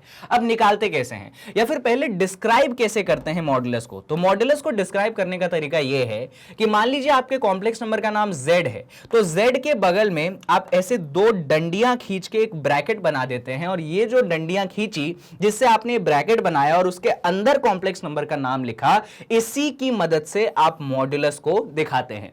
मान लीजिए अगर मेरे पास कॉम्प्लेक्स नंबर का नाम Z1 होता और मुझे इसका मॉड्यूलस दिखाना होता तो इन दोनों डंडियों के बीच में मैं Z1 लिख देता और मेरे कॉम्प्लेक्स नंबर का मॉड्यूलस आ जाता। ठीक है, तो यहां पे क्योंकि मेरे कॉम्प्लेक्स नंबर का नाम Z है इसीलिए इन दो डंडियों के बीच में मैंने Z लिख दिया। पर हमारे दिमाग में क्या इंटरप्रिटेशन जाना चाहिए कि हम कॉम्प्लेक्स नंबर का मॉड्यूलस निकाल रहे हैं। एक फॉर्मूला है जो आपको हमेशा याद रखना ही पड़ेगा, कोई ऑप्शन नहीं है। फॉर्मूला बड़ा सिंपल सा है कि आपको अपने कॉम्प्लेक्स नंबर के रियल पार्ट को लेना है, आपको अपने कॉम्प्लेक्स नंबर के रियल पार्ट को लेना है और उसका होल स्क्वायर कर देना है। क्या कर देना है? रियल पार्ट को लेके अपने कॉम्प्लेक्स नंबर के उसको होल स्क्वायर कर दीजिए। जब रियल पार्ट को लेकर होल स्क्वायर कर दिया उसके बाद आप अपने कॉम्प्लेक्स नंबर का इमेजिनरी पार्ट लीजिए, उसके बाद आप अपने कॉम्प्लेक्स नंबर का इमेजिनरी पार्ट लीजिए और उसका भी क्या कर दीजिए, उसका भी होल स्क्वायर कर दीजिए और इन दोनों को ऐड कर दीजिए और अंडर रूट कर दीजिए, कॉम्प्लेक्स नंबर का मॉड्यूलस आ जाता है। बस ये बात हमेशा ध्यान में रखना कि कॉम्प्लेक्स नंबर का मॉड्यूलस पॉजिटिव होगा। एग्जांपल ले लेते हैं, मान लीजिए आपके पास हमने एक कॉम्प्लेक्स नंबर दे दिया, उसका नाम भी हम Z रख लेते हैं कि वो है 3 + 4 आयोटा और मैंने आपसे कहा कि मुझे इसका जो है मॉड्यूलस चाहिए। तो आप बोलेंगे ठीक है सर, बहुत आसान काम है, आपने सर ये फॉर्मूला बताया है कि रियल पार्ट का होल स्क्वायर और इमेजिनरी पार्ट का whole square. Sir real part यहां पे 3 है तो यहां पे सबसे पहले 3 का होल स्क्वायर होगा और इमेजिनरी पार्ट यहां पे 4 है। गलती से भी इमेजिनरी पार्ट में 4 आयोटा मत कर देना, ठीक है। 4 आयोटा, आयोटा दिखाता है कि 4 इमेजिनरी है, ठीक है, मतलब वो जो पूरा टर्म है वो इमेजिनरी है। कुछ बच्चे गलती से क्या कर देते हैं, यहां पे रियल पार्ट में तो वो 3 डालते हैं पर इमेजिनरी पार्ट में वो 4 आयोटा डालते हैं। तो हमको इमेजिनरी पार्ट में 4 आयोटा नहीं डालना है बच्चों, जो आयोटा के सामने लिखा है वो डालना है, यानी कि हमें 4 डालना है। तो यहां पे हम 4 डाल देंगे और उसका होल स्क्वायर कर देंगे। क्लियर है ये चीज? बहुत बढ़िया। इसको थोड़ा सा हम और सॉल्व कर लेते हैं। 3 का जो होल स्क्वायर होता है हम सभी लोग जानते हैं कि 9 होता है, 4 का होल स्क्वायर होता है 16। जब हम इनको करेंगे ऐड तो ये बन जाएगा √25 और आंसर मिलेगा हमें +-5, है ना। क्या मिलेगा आंसर हमें? +-5, क्योंकि तो मैंने आपको सिखाया था कि √25 +5 भी देता है -5 भी देता है। लेकिन फिर आप याद करेंगे कि सर आपने हमें अभी अभी सिखाया है कि मॉड्यूलस हमेशा और हमेशा होता है पॉजिटिव, यानी कि ये जो नेगेटिव वाला केस है ना सर, इसको कंसीडर करने की जरूरत ही नहीं है। मॉड्यूलस हमेशा +5 आएगा और +5 क्यों ही लिखना, सिर्फ और सिर्फ 5 लिख दो, ऑटोमेटिकली वो +5 में कंसीडर हो जाता है। तो ये पूरा स्टेप होता है मॉड्यूलस निकालने का और समझने का। इंटरप्रिटेशन थोड़े समय बाद हम देखेंगे कि क्या होता है मॉड्यूलस का मतलब, कैसे उसको हम फिजिकली इंटरप्रेट कर सकते हैं, प्रैक्टिकली समझ सकते हैं, पर कैसे निकालते हैं वो अभी सीख लो। ठीक है, चलो यहां पे कुछ प्रॉपर्टीज आती हैं मॉड्यूलस की जो हमें सीखनी चाहिए, ठीक है, बहुत काम की प्रॉपर्टीज है। तो चलिए प्रॉपर्टीज पे तो ध्यान देंगे ही, उससे पहले कुछ ऐसी प्रॉपर्टी हैं जो आपको याद रखनी चाहिए, वो तो ध्यान रखने वाली है, कुछ याद रखने वाली बता देता हूं। मान लो मैंने आपके लिए 4 कॉम्प्लेक्स नंबर लिए, एक मैंने Z1 ले लिया, ये मैंने दिया आपको 3 + 4 आयोटा, ठीक है। मैंने एक आपके लिए Z2 दे दिया, Z2 दे दिया आपके लिए मैंने मान लीजिए 3 - 4 आयोटा। मैंने एक कॉम्प्लेक्स नंबर आपके लिए Z3 दे दिया, ये मान लीजिए हो गया -3 + 4 आयोटा, और एक कॉम्प्लेक्स नंबर हमने Z4 ले लिया, ये मान लीजिए हो गया -3 - 4 आयोटा। बच्चों ये 4 कॉम्प्लेक्स नंबर्स हमने यहां पे कंसीडर किए हैं, Z1 Z2 Z3 और Z4, ठीक है। और यहां पे मैंने आपसे क्वेश्चन पूछा कि मुझे Z1 के केस में मॉड्यूलस बताइए, मुझे आप Z2 के केस में मॉड्यूलस बताइए, मुझे आप Z3 का मॉड्यूलस बताइए और मुझे आप Z4 का मॉड्यूलस बताइए, ठीक है। और उससे भी पहले आप इन जरा 4 कॉम्प्लेक्स नंबर में ये देखिए कि क्या कॉमन है। तो आप बोलेंगे कि सर चारों कॉम्प्लेक्स नंबर में कॉमन तो कुछ भी नहीं है, कॉमन है कि 3 और 4 हैं। पर हां, जैसे कि फर्स्ट केस में रियल पार्ट है 3, सेकंड केस में इमेजिनरी पार्ट है 4, यहां पे रियल पार्ट है 3, यहां पे इमेजिनरी पार्ट है -4, यहां पे रियल पार्ट है -3, इमेजिनरी पार्ट है +4, यहां पे रियल पार्ट है -3 और इमेजिनरी पार्ट भी है -4। यानी कि वहां पे सर साइन का डिफरेंस है, रियल पार्ट और इमेजिनरी पार्ट में क्या है, साइन का डिफरेंस है, बाकी सब सेम है। बच्चों खास बात ये रहती है कि अगर आप रियल पार्ट के साइन को बदल दो या आप इमेजिनरी पार्ट के साइन को बदल दो, लेकिन मॉड्यूलस चेंज नहीं होता है। आप इधर देखिए जरा, आपको बातें समझ में आएंगी।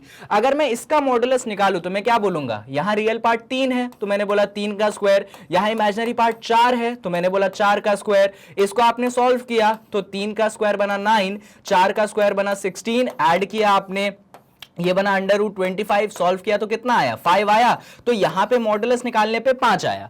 वहीं पे अगर हम यहां मॉडुलस निकाले तो देखना जरा, यहां पे रियल पार्ट कितना है 3, तो आपने 3 का होल स्क्वायर किया, यहां पे इमेजिनरी पार्ट कितना है -4 है, तो यहां पे आपने क्या किया, आपने -4 का होल स्क्वायर किया। पर इंटरेस्टिंग चीज क्या है, जब 3 का स्क्वायर किया तो आपको 9 मिला, -4 का स्क्वायर किया तब भी आपको कितना मिला, तब भी आपको +16 मिला। यही चीज मैं आपको समझाने की कोशिश कर रहा हूं कि अगर मैं रियल पार्ट और इमेजिनरी पार्ट के साइन को चेंज कर दूं, मॉड्यूलस में कोई प्रभाव नहीं पड़ेगा। तो बस इसको सॉल्व किया, 9 + 16 बन गया 25 का अंडर रूट लिया तो कितना आया, वापस से 5 आया कि नहीं आया। सिमिलरली अगर आप यहां पे मॉड्यूलस निकालेंगे तो भी 5 मिलेगा, यहां पे मॉड्यूलस निकालेंगे तो भी आपको क्या मिलेगा, 5 मिलेगा। सीखने वाली क्या चीज थी, सीखने वाली चीज यही थी कि रियल पार्ट और इमेजिनरी पार्ट के साइन चेंज करने पे मॉड्यूलस पे कोई भी फर्क नहीं पड़ता है। इस बात को जरा आप अपने दिमाग में ध्यान रखिएगा। चलिए बढ़े आगे, ठीक है। तो एक तो ये मॉडुलस के बारे में मुझे आपको बताना था। अब आते हैं कुछ मॉडुलस की प्रॉपर्टीज पे जो बहुत काम आती है, ठीक है। बहुत बेसिक प्रॉपर्टीज है। जैसे कि एक बहुत सिंपल सी प्रॉपर्टी ये है कि मान लीजिए आपके पास दो कॉम्प्लेक्स नंबर Z1 और Z2 जो हैं, ये दोनों मल्टीप्लाई में है, ठीक है। किस में है, ये दोनों मल्टीप्लाई में है। जब मैं उनको ऐसा लिखूं पास पास तो समझ जाइएगा कि दो कॉम्प्लेक्स नंबर किस में है, मल्टीप्लाई में है, ठीक है। और किसी ने बोला कि मुझे दोनों कॉम्प्लेक्स नंबर का मॉडुलस निकालना है, मतलब उसके मल्टीप्लिकेशन का मॉडुलस निकालना है। ऐसा किसी ने आपसे बोल दिया कि दो कॉम्प्लेक्स नंबर मल्टीप्लाई में है और मॉडुलस का साइन लगा है, तो आप आंसर हमें बता दीजिए। तो देखिए यहां पे एक अप्रोच क्या होगी, जो आप सोचेंगे ठीक है यार कोई बड़ी बात तो ये बोल नहीं रहा, Z1 और Z2 को हम क्या करेंगे, हम मल्टीप्लाई कर देते हैं।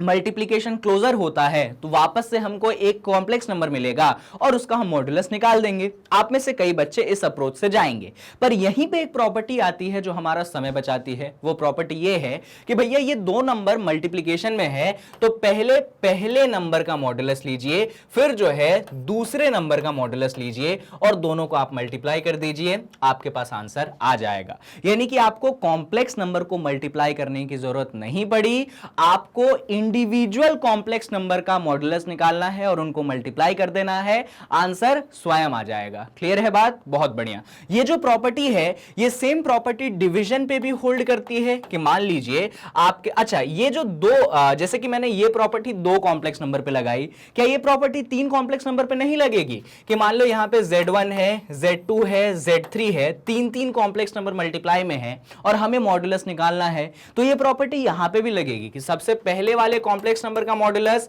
फिर दूसरे वाले कॉम्प्लेक्स नंबर का मॉडुलस, फिर तीसरे वाले कॉम्प्लेक्स नंबर का मॉडुलस और तीनों को मल्टीप्लाई कर दिया, फिर भी आंसर आ गया। इनफैक्ट ये जो प्रॉपर्टी है बच्चों, कितने भी सारे कॉम्प्लेक्स नंबर हो हर जगह वैलिड हो जाएगा। मान लो यहां पे Z1 है, फिर Z2 है, फिर Z3 है और ऐसे अपन गए Zn तक और मॉडुलस निकाला अपन ने, कोई टेंशन की बात नहीं है। पहले वाले कॉम्प्लेक्स नंबर का मॉडुलस, फिर दूसरे वाले कॉम्प्लेक्स नंबर का मॉडुलस, फिर तीसरे वाले कॉम्प्लेक्स नंबर का मॉडुलस और ऐसे चलते चलते nth वाले कॉम्प्लेक्स नंबर का मॉडुलस, सबको हमने मल्टीप्लाई किया, हमारा आंसर जो है आ जाता है। तो ये मॉडुलस की सबसे खास प्रॉपर्टी होती है जो मल्टीप्लिकेशन के केस में होल्ड होती है।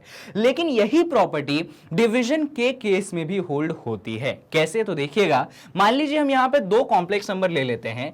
एक कॉम्प्लेक्स नंबर है Z1, दूसरा कॉम्प्लेक्स नंबर Z2 है, ये दोनों जो है डिवाइड में है और फिर जो है हमें इसका मॉडुलस निकालना है।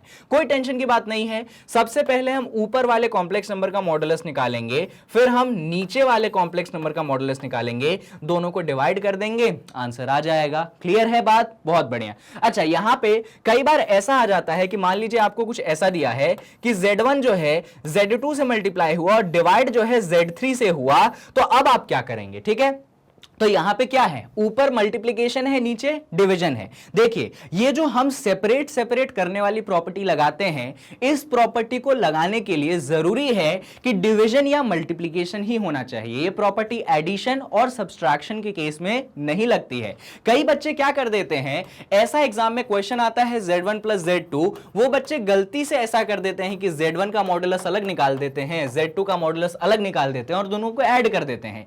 ये चीज गलत हो जाती है। है, इसमें आपको आंसर नहीं मिलता है, तो वो प्रॉपर्टी मत लगाइएगा, ठीक है। तो ये जो सेपरेट करने वाली प्रॉपर्टी है तभी वैलिड होगी जब मल्टीप्लीकेशन और डिवीजन वाले साइन होंगे। तो यहां पे कौन कौन से साइन है, ऊपर मल्टीप्लीकेशन है, नीचे डिवीजन है, यानी कि अपन सेपरेट कर सकते हैं। तो सबसे पहले हमने Z1 को सेपरेट कर दिया, फिर हमने Z2 को सेपरेट कर दिया, और नीचे के लिए हमने क्या कर दिया, Z3 को सेपरेट कर दिया, और आंसर बहुत ही आसान तरीके से आ गया। अब मान लो आपको ये प्रॉपर्टी नहीं मालूम होती, तो मालूम है आप क्या करते, पहले Z1 को Z2 से मल्टीप्लाई करते, फिर जो आंसर आता उसको Z3 से डिवाइड करते, फिर जाके एक कॉम्प्लेक्स नंबर बनता और फिर आप मॉडुलस निकालते।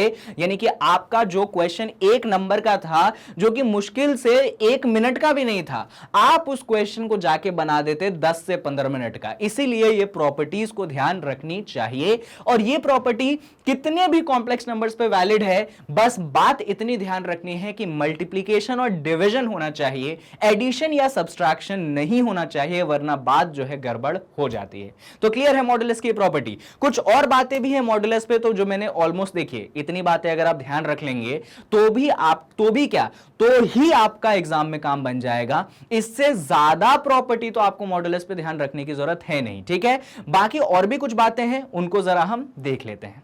अब अगली जो चीज है आपके कॉम्प्लेक्स नंबर्स के इसमें ही, वो कहलाती है आपके कॉम्प्लेक्स नंबर का कॉन्जुगेट। तो हमें समझने की जरूरत है कि एक कॉम्प्लेक्स नंबर का कॉन्जुगेट होता क्या है, ठीक है। तो चलिए इसको भी स्टैंडर्ड फॉर्म से स्टार्ट करते हैं।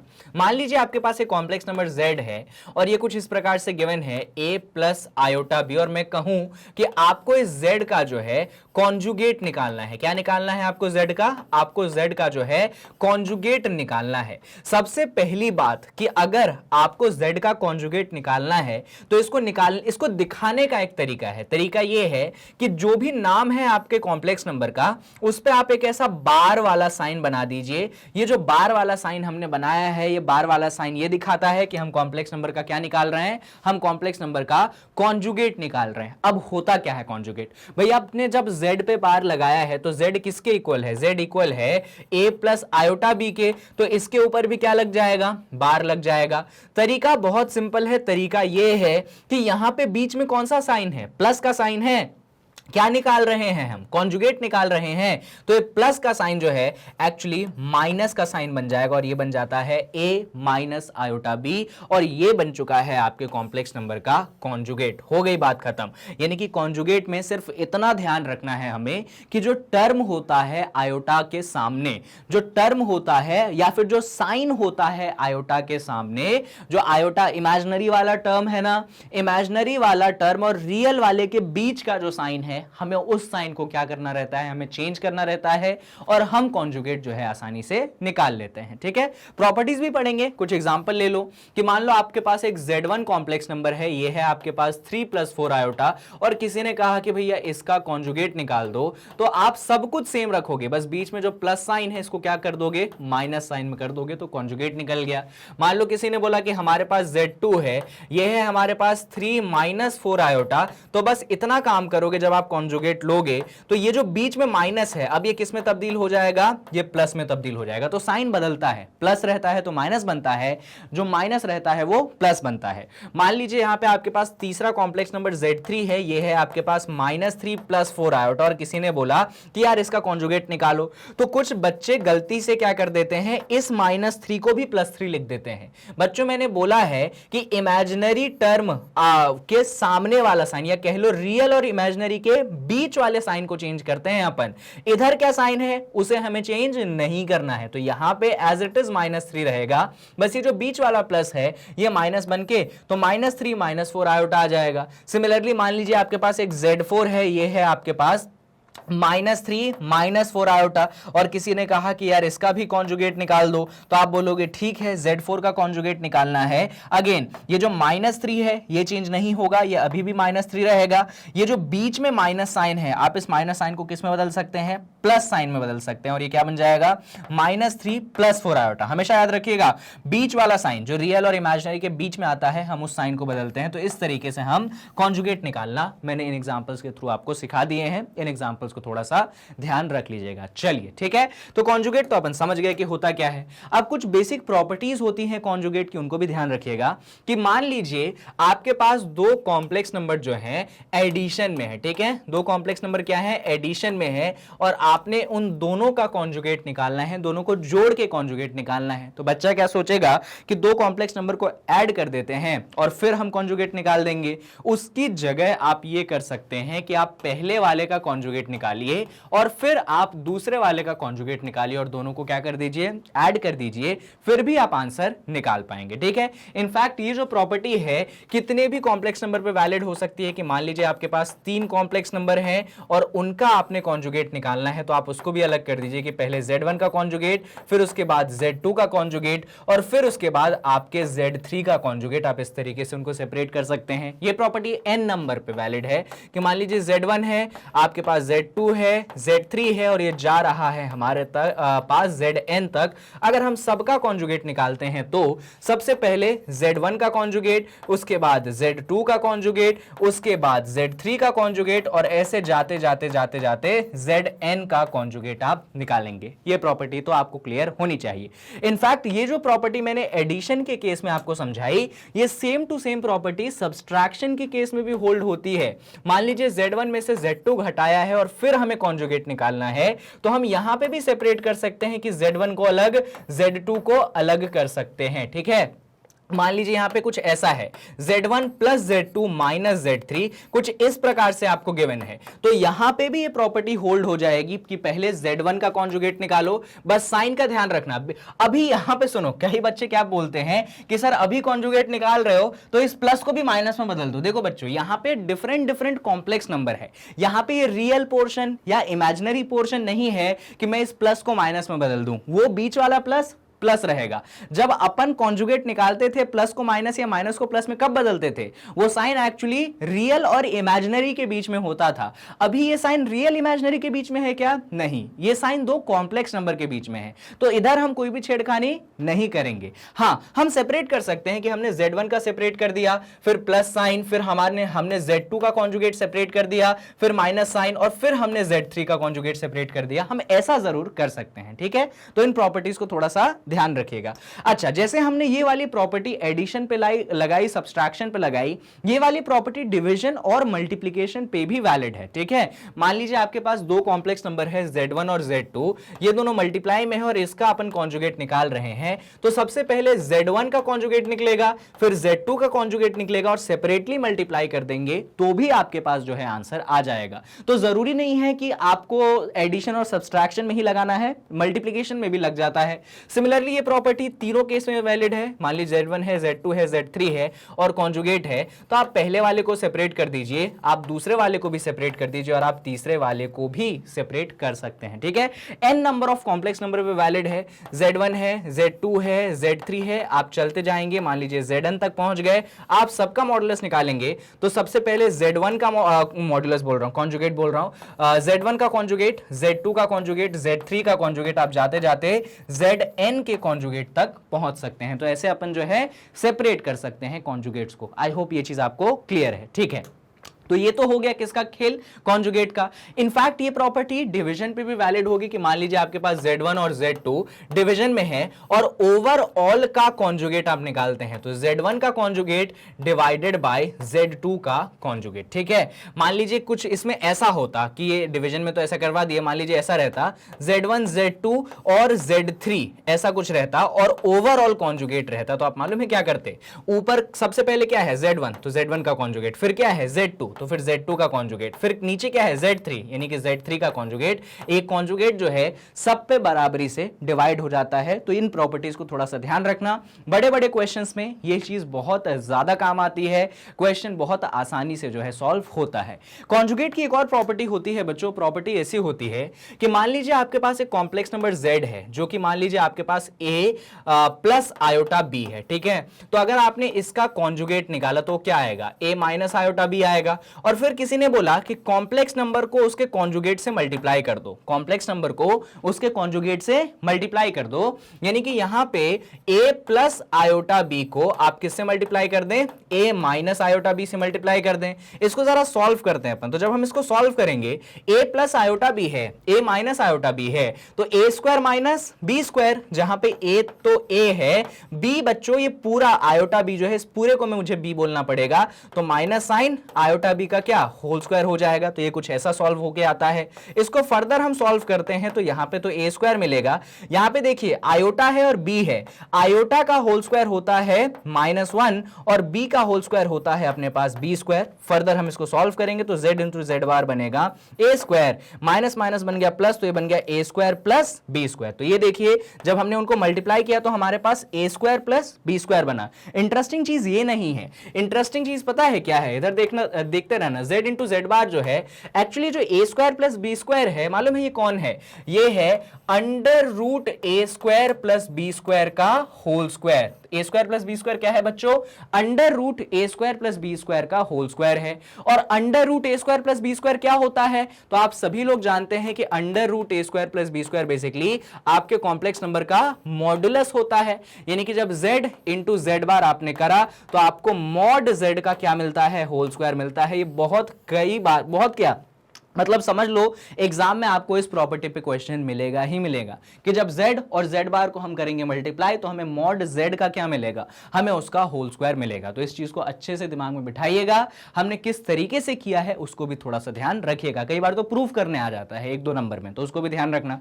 यहां पर एक और इंपॉर्टेंट प्रॉपर्टी रहती है, कौन सी प्रॉपर्टी थी वो मेरे दिमाग से उतर गई, इतनी समझ में आई कि नहीं आई, समझ में आई। अच्छा यहां पर मैंने आपको मॉडुलस कॉन्जुगेट, हाँ बता दी, यही प्रॉपर्टी एक्चुअली मुझे बतानी थी, मैंने आपको ये प्रॉपर्टी बता दी। तो कॉन्जुगेट और मॉडुलस पे इतनी प्रॉपर्टीज अगर आप ध्यान रखते हैं तो भी आपके एग्जाम में काम हो जाएगा। और कंप्लीट चैप्टर रिवीजन में हमें यही सब देखना था। एक चीज और बची है उसको भी बता देता हूं, फिर तो अपना पूरा चैप्टर ही खत्म हो जाएगा। बाकी मॉडुलस, कॉन्जुगेट, इन सब पे जितनी प्रॉपर्टीज बताई हैं बेसिकली मैंने बताई है, बेसिक प्रॉपर्टीज जो आपके एनसीईआरटी के हिसाब से था, इन प्रॉपर्टीज को प्लीज ध्यान रखिएगा, आपको तकलीफ नहीं होगी कहीं पे भी पेपर देने में, ठीक है। चलिए अभी एक और चीज की बात कर लेते हैं फटाफट, चलिए उसको देख लेते हैं। देखिए क्या होता है कि हम एक कॉन्जुगेट का कॉन्जुगेट निकाल दें, मतलब कि मान लीजिए आपके पास एक कॉम्प्लेक्स नंबर है, आपने इसका एक बार कॉन्जुगेट निकाला और इसका जो कॉन्जुगेट आया आपने इसका दोबारा से क्या निकाल दिया, कॉन्जुगेट निकाल दिया। तो आपको याद रखना है कि उस केस में आपको आंसर वापस से वही कॉम्प्लेक्स नंबर मिल जाता है, ठीक है। यानी कि जब आप एक कॉम्प्लेक्स नंबर का 2 बार कॉन्जुगेट निकालेंगे तो as it is same answer आ जाएगा। मतलब ऐसा समझो कि आपके पास कॉम्प्लेक्स नंबर 3 + 4 आयोटा है, पहली बार कॉन्जुगेट निकाला तो क्या मिला, 3 - 4 आयोटा, एक बार और कॉन्जुगेट निकालो तो क्या मिलेगा, 3 + 4 आयोटा मिल जाएगा ना। तो देखो जहां से शुरू किया था वहीं पे हमने खत्म कर दिया।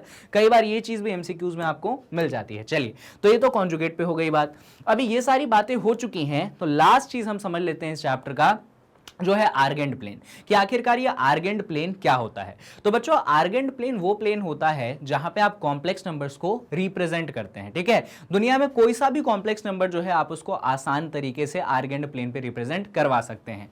जैसे कि मान लीजिए, अच्छा आर्गेंट प्लेन में होता क्या क्या है उस पर डिस्कशन कर लेते हैं। तो आर्गेंट प्लेन में 2 चीजें होती हैं, एक होता है आपके पास रियल एक्सिस, कौन सा एक्सिस, रियल एक्सिस, और एक होता है आपके पास इमेजिनरी एक्सिस। ये 2 प्रकार की एक्सिस होती है किसमें, आपके आर्गेंट प्लेन में। एक होता है रियल एक्सिस, एक होता है इमेजिनरी एक्सिस। जो रियल एक्सिस होता है वो एक्चुअली में आपका बच्चों एक्स एक्सिस होता है, और जो इमेजिनरी एक्सिस होता है वो एक्चुअली में आपका कौन होता है, वाई एक्सिस होता है। जैसे कि एक्स और वाई एक्सिस ऐसे 90 डिग्री पे काटते थे, ये एक्स है ये वाई है, यानी कि यही एक्स अब क्या कहलाएगा, यही एक्स अब कहलाएगा आपका रियल एक्सिस, और यही वाई अब क्या कहलाएगा, ये आपका कहलाता है इमेजिनरी एक्सिस। ऐसा प्लेन जो बनता है उसको अपन क्या बुलाते हैं, अपन उसको आर्गेंट प्लेन बुलाते हैं। क्लियर है, ठीक है। अच्छा आर्गेंट प्लेन का काम क्या होता है, आर्गेंट प्लेन का काम यह होता है कि दुनिया में आने वाले सारे के सारे कॉम्प्लेक्स नंबर्स को हम आर्गेंट प्लेन पे रिप्रेजेंट कर सकते हैं। कैसे रिप्रेजेंट करते हैं, चलिए अब उस पर थोड़ा सा अच्छे से डिस्कशन अपन कर लेते हैं।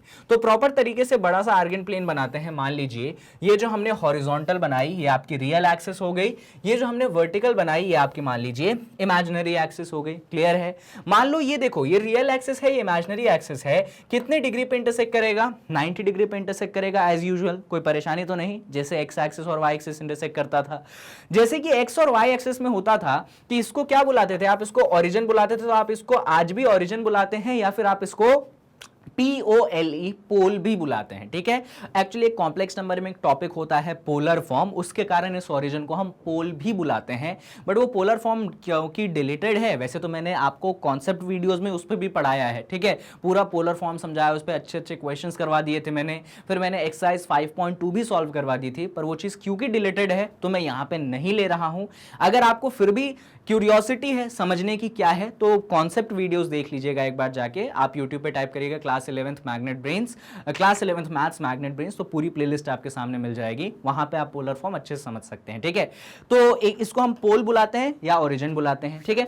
जैसे एक्स एक्सिस और वाई एक्सिस में होता था ना कि ओरिजिन के इस तरफ पॉजिटिव, आज भी होता है कि ओरिजिन के इस तरफ अपना पॉजिटिव एक्स एक्सिस होता है, ओरिजिन के इस तरफ अपना नेगेटिव होता है। अच्छा, एक्स एक्सिस और वाई एक्सिस मत बोलो तो ज्यादा बेटर है, रियल एक्सिस और इमेजिनरी एक्सिस बोलो। तो ओरिजिन के इस तरफ पॉजिटिव रियल एक्सिस, इस तरफ नेगेटिव रियल एक्सिस, ऊपर पॉजिटिव इमेजिनरी एक्सिस और नीचे नेगेटिव इमेजिनरी एक्सिस। क्लियर है? यानी कि अगर हम फर्स्ट क्वाड्रेंट में साइंस की बात कर लें तो अभी तक तो आपको याद ही हो गया होगा, पॉजिटिव पॉजिटिव होगा, इधर नेगेटिव पॉजिटिव होगा, इधर नेगेटिव नेगेटिव होगा, और इधर पॉजिटिव नेगेटिव होगा। तो ये अलग अलग साइंस होते हैं, जहां पे ये जो आगे वाली चीज है बच्चों, ये आगे वाली चीज एक्चुअली आपके कॉम्प्लेक्स नंबर के रियल पार्ट को दिखाती है, और जो पीछे वाला होता है ये आपके कॉम्प्लेक्स नंबर के इमेजिनरी पार्ट को दिखाती है। हमेशा याद रखिएगा, जैसे अगर फर्स्ट, इसको कहते हैं फर्स्ट क्वाड्रेंट, इसको कहते हैं सेकंड क्वाड्रेंट, इसको कहते हैं थर्ड क्वाड्रेंट, और इसको कहते हैं हम फोर्थ क्वाड्रेंट।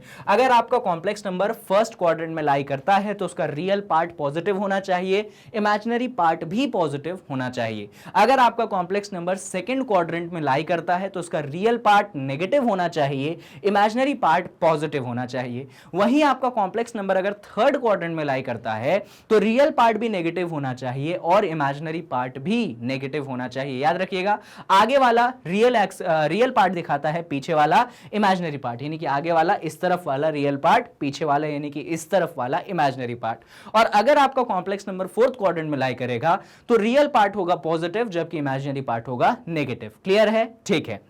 अब बात ये आती है कि सर ये बातें तो समझ में आ गई, लेकिन कॉम्प्लेक्स नंबर को हम रिप्रेजेंट कैसे करें इन आपने जो बनाया आर्गेंड प्लेन जो बनाया उसमें। अच्छा, क्या दुनिया के सारे कॉम्प्लेक्स नंबर आर्गेंड प्लेन में रिप्रेजेंट करवाए जा सकते हैं? तो हाँ, दुनिया में जितने भी कॉम्प्लेक्स नंबर होते हैं उन सबको हम आर्गेंड प्लेन में रिप्रेजेंट कर सकते हैं। एक एग्जाम्पल लेते हैं बेसिक, कि मान लीजिए आपके पास एक कॉम्प्लेक्स नंबर आ गया Z1 और इसका हमने नाम रख दिया 3+4 आयोटा। अब बात आ गई कि सर आप इसको रिप्रेजेंट कर दो। मैंने क्या बोला, पहले उसका साइन देखो कि रियल पार्ट का साइन क्या है, इमेजिनरी पार्ट क्या है। पहले रियल पार्ट देखो, रियल पार्ट अगर आप इसमें देखेंगे तो इसके कॉम्प्लेक्स नंबर का जो रियल पार्ट आएगा बच्चों, वो कितना आ रहा है? वो 3 आ रहा है। वहीं पे इस कॉम्प्लेक्स नंबर का जो इमेजिनरी पार्ट आ रहा है वो कितना आ रहा है? वो आपके पास 4 आ रहा है। तो देखो, रियल पार्ट भी पॉजिटिव है और इमेजिनरी पार्ट भी क्या है? पॉजिटिव है। ये चीज क्लियर है? रियल पार्ट भी पॉजिटिव, इमेजिनरी पार्ट भी पॉजिटिव, यानी कि फर्स्ट क्वाड्रेंट में तो अपन होंगे। अब फर्स्ट क्वाड्रेंट में अगर अपन हैं तो फर्स्ट क्वाड्रेंट में रियल पार्ट 3 है, यानी कि रियल एक्सिस पे अपन 1 2 3 पहुंच गए। ठीक है, इमेजिनरी पार्ट कितना है? 4 है, यानी कि इमेजिनरी एक्सिस पे अपन 1 2 3 4 पहुंच गए। तो रियल एक्सिस पे अपन यहां पे पहुंचे 3, इमेजिनरी एक्सिस पे पहुंचे अपन यहां पे 4। अगर इस तरीके से आप कुछ करोगे तो यहां पे बहुत ही गंदा डायग्राम बनाया मैंने, उसके लिए माफ करना, रुक जाओ। ऐसे बनाते हैं इसको, यहां पे आप 3 पे पहुंचे, ठीक है, रियल पार्ट आपका 3 है, यहां पे आप 4 पे पहुंचे, इमेजिनरी पार्ट आपका 4 है। तो 3 पे ऐसे एक लाइन बना दीजिए, एकदम परपेंडिकुलर बनना चाहिए। 4 पे ऐसे एक लाइन बना दीजिए, एकदम परपेंडिकुलर बनना चाहिए। जहां पे ये दोनों लाइंस इंटरसेक्ट करेंगी वही पॉइंट एक्चुअली आपके पास 3,4 है। वही पॉइंट क्या है आपके पास? 3,4।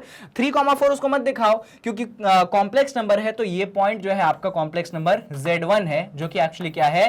3+4 आयोटा है। इसकी मदद से हम किसी भी कॉम्प्लेक्स नंबर को शो कर सकते हैं। और जब शो हो जाए तो मन करे तो इन लाइंस को आप हटा दीजिए, आप बस सिर्फ और सिर्फ किसको रखिए? अपने कॉम्प्लेक्स नंबर को रखिए। तो किसी भी कॉम्प्लेक्स नंबर को दिखाने का यही तरीका होता है। मान लो एक दूसरा एग्जांपल ले लो कि आपके पास एक कॉम्प्लेक्स नंबर है Z2, ये आपके पास आ गया -3 मत करो, +4 -3 आयोटा, +3 -4 आयोटा कर दो, ठीक है। यानी कि यहां पे अगर आप रियल पार्ट देखेंगे अपने कॉम्प्लेक्स नंबर का तो +3 है, वहीं पे जो इमेजिनरी पार्ट है आपके कॉम्प्लेक्स नंबर का क्या है, वो आपके पास -4 है, रियल पार्ट 3 है यानी कि पॉजिटिव है, इमेजिनरी पार्ट -4 है यानी कि नेगेटिव है। तो बेसिकली ये प्लस माइनस वाला केस आ गया, यानी कि फोर्थ क्वाड्रेंट आ गया। फोर्थ क्वाड्रेंट में आपको जाना है 3 पे, x3 है ना, रियल पार्ट 3 है ना, तो ये आप 3 पे आ गए। वहीं पे इमेजिनरी में -4 पे जाना है तो -1 -2 -3 -4, ये 3 पे लाइन बनाई, 4 पे लाइन, -4 पे लाइन बनाई,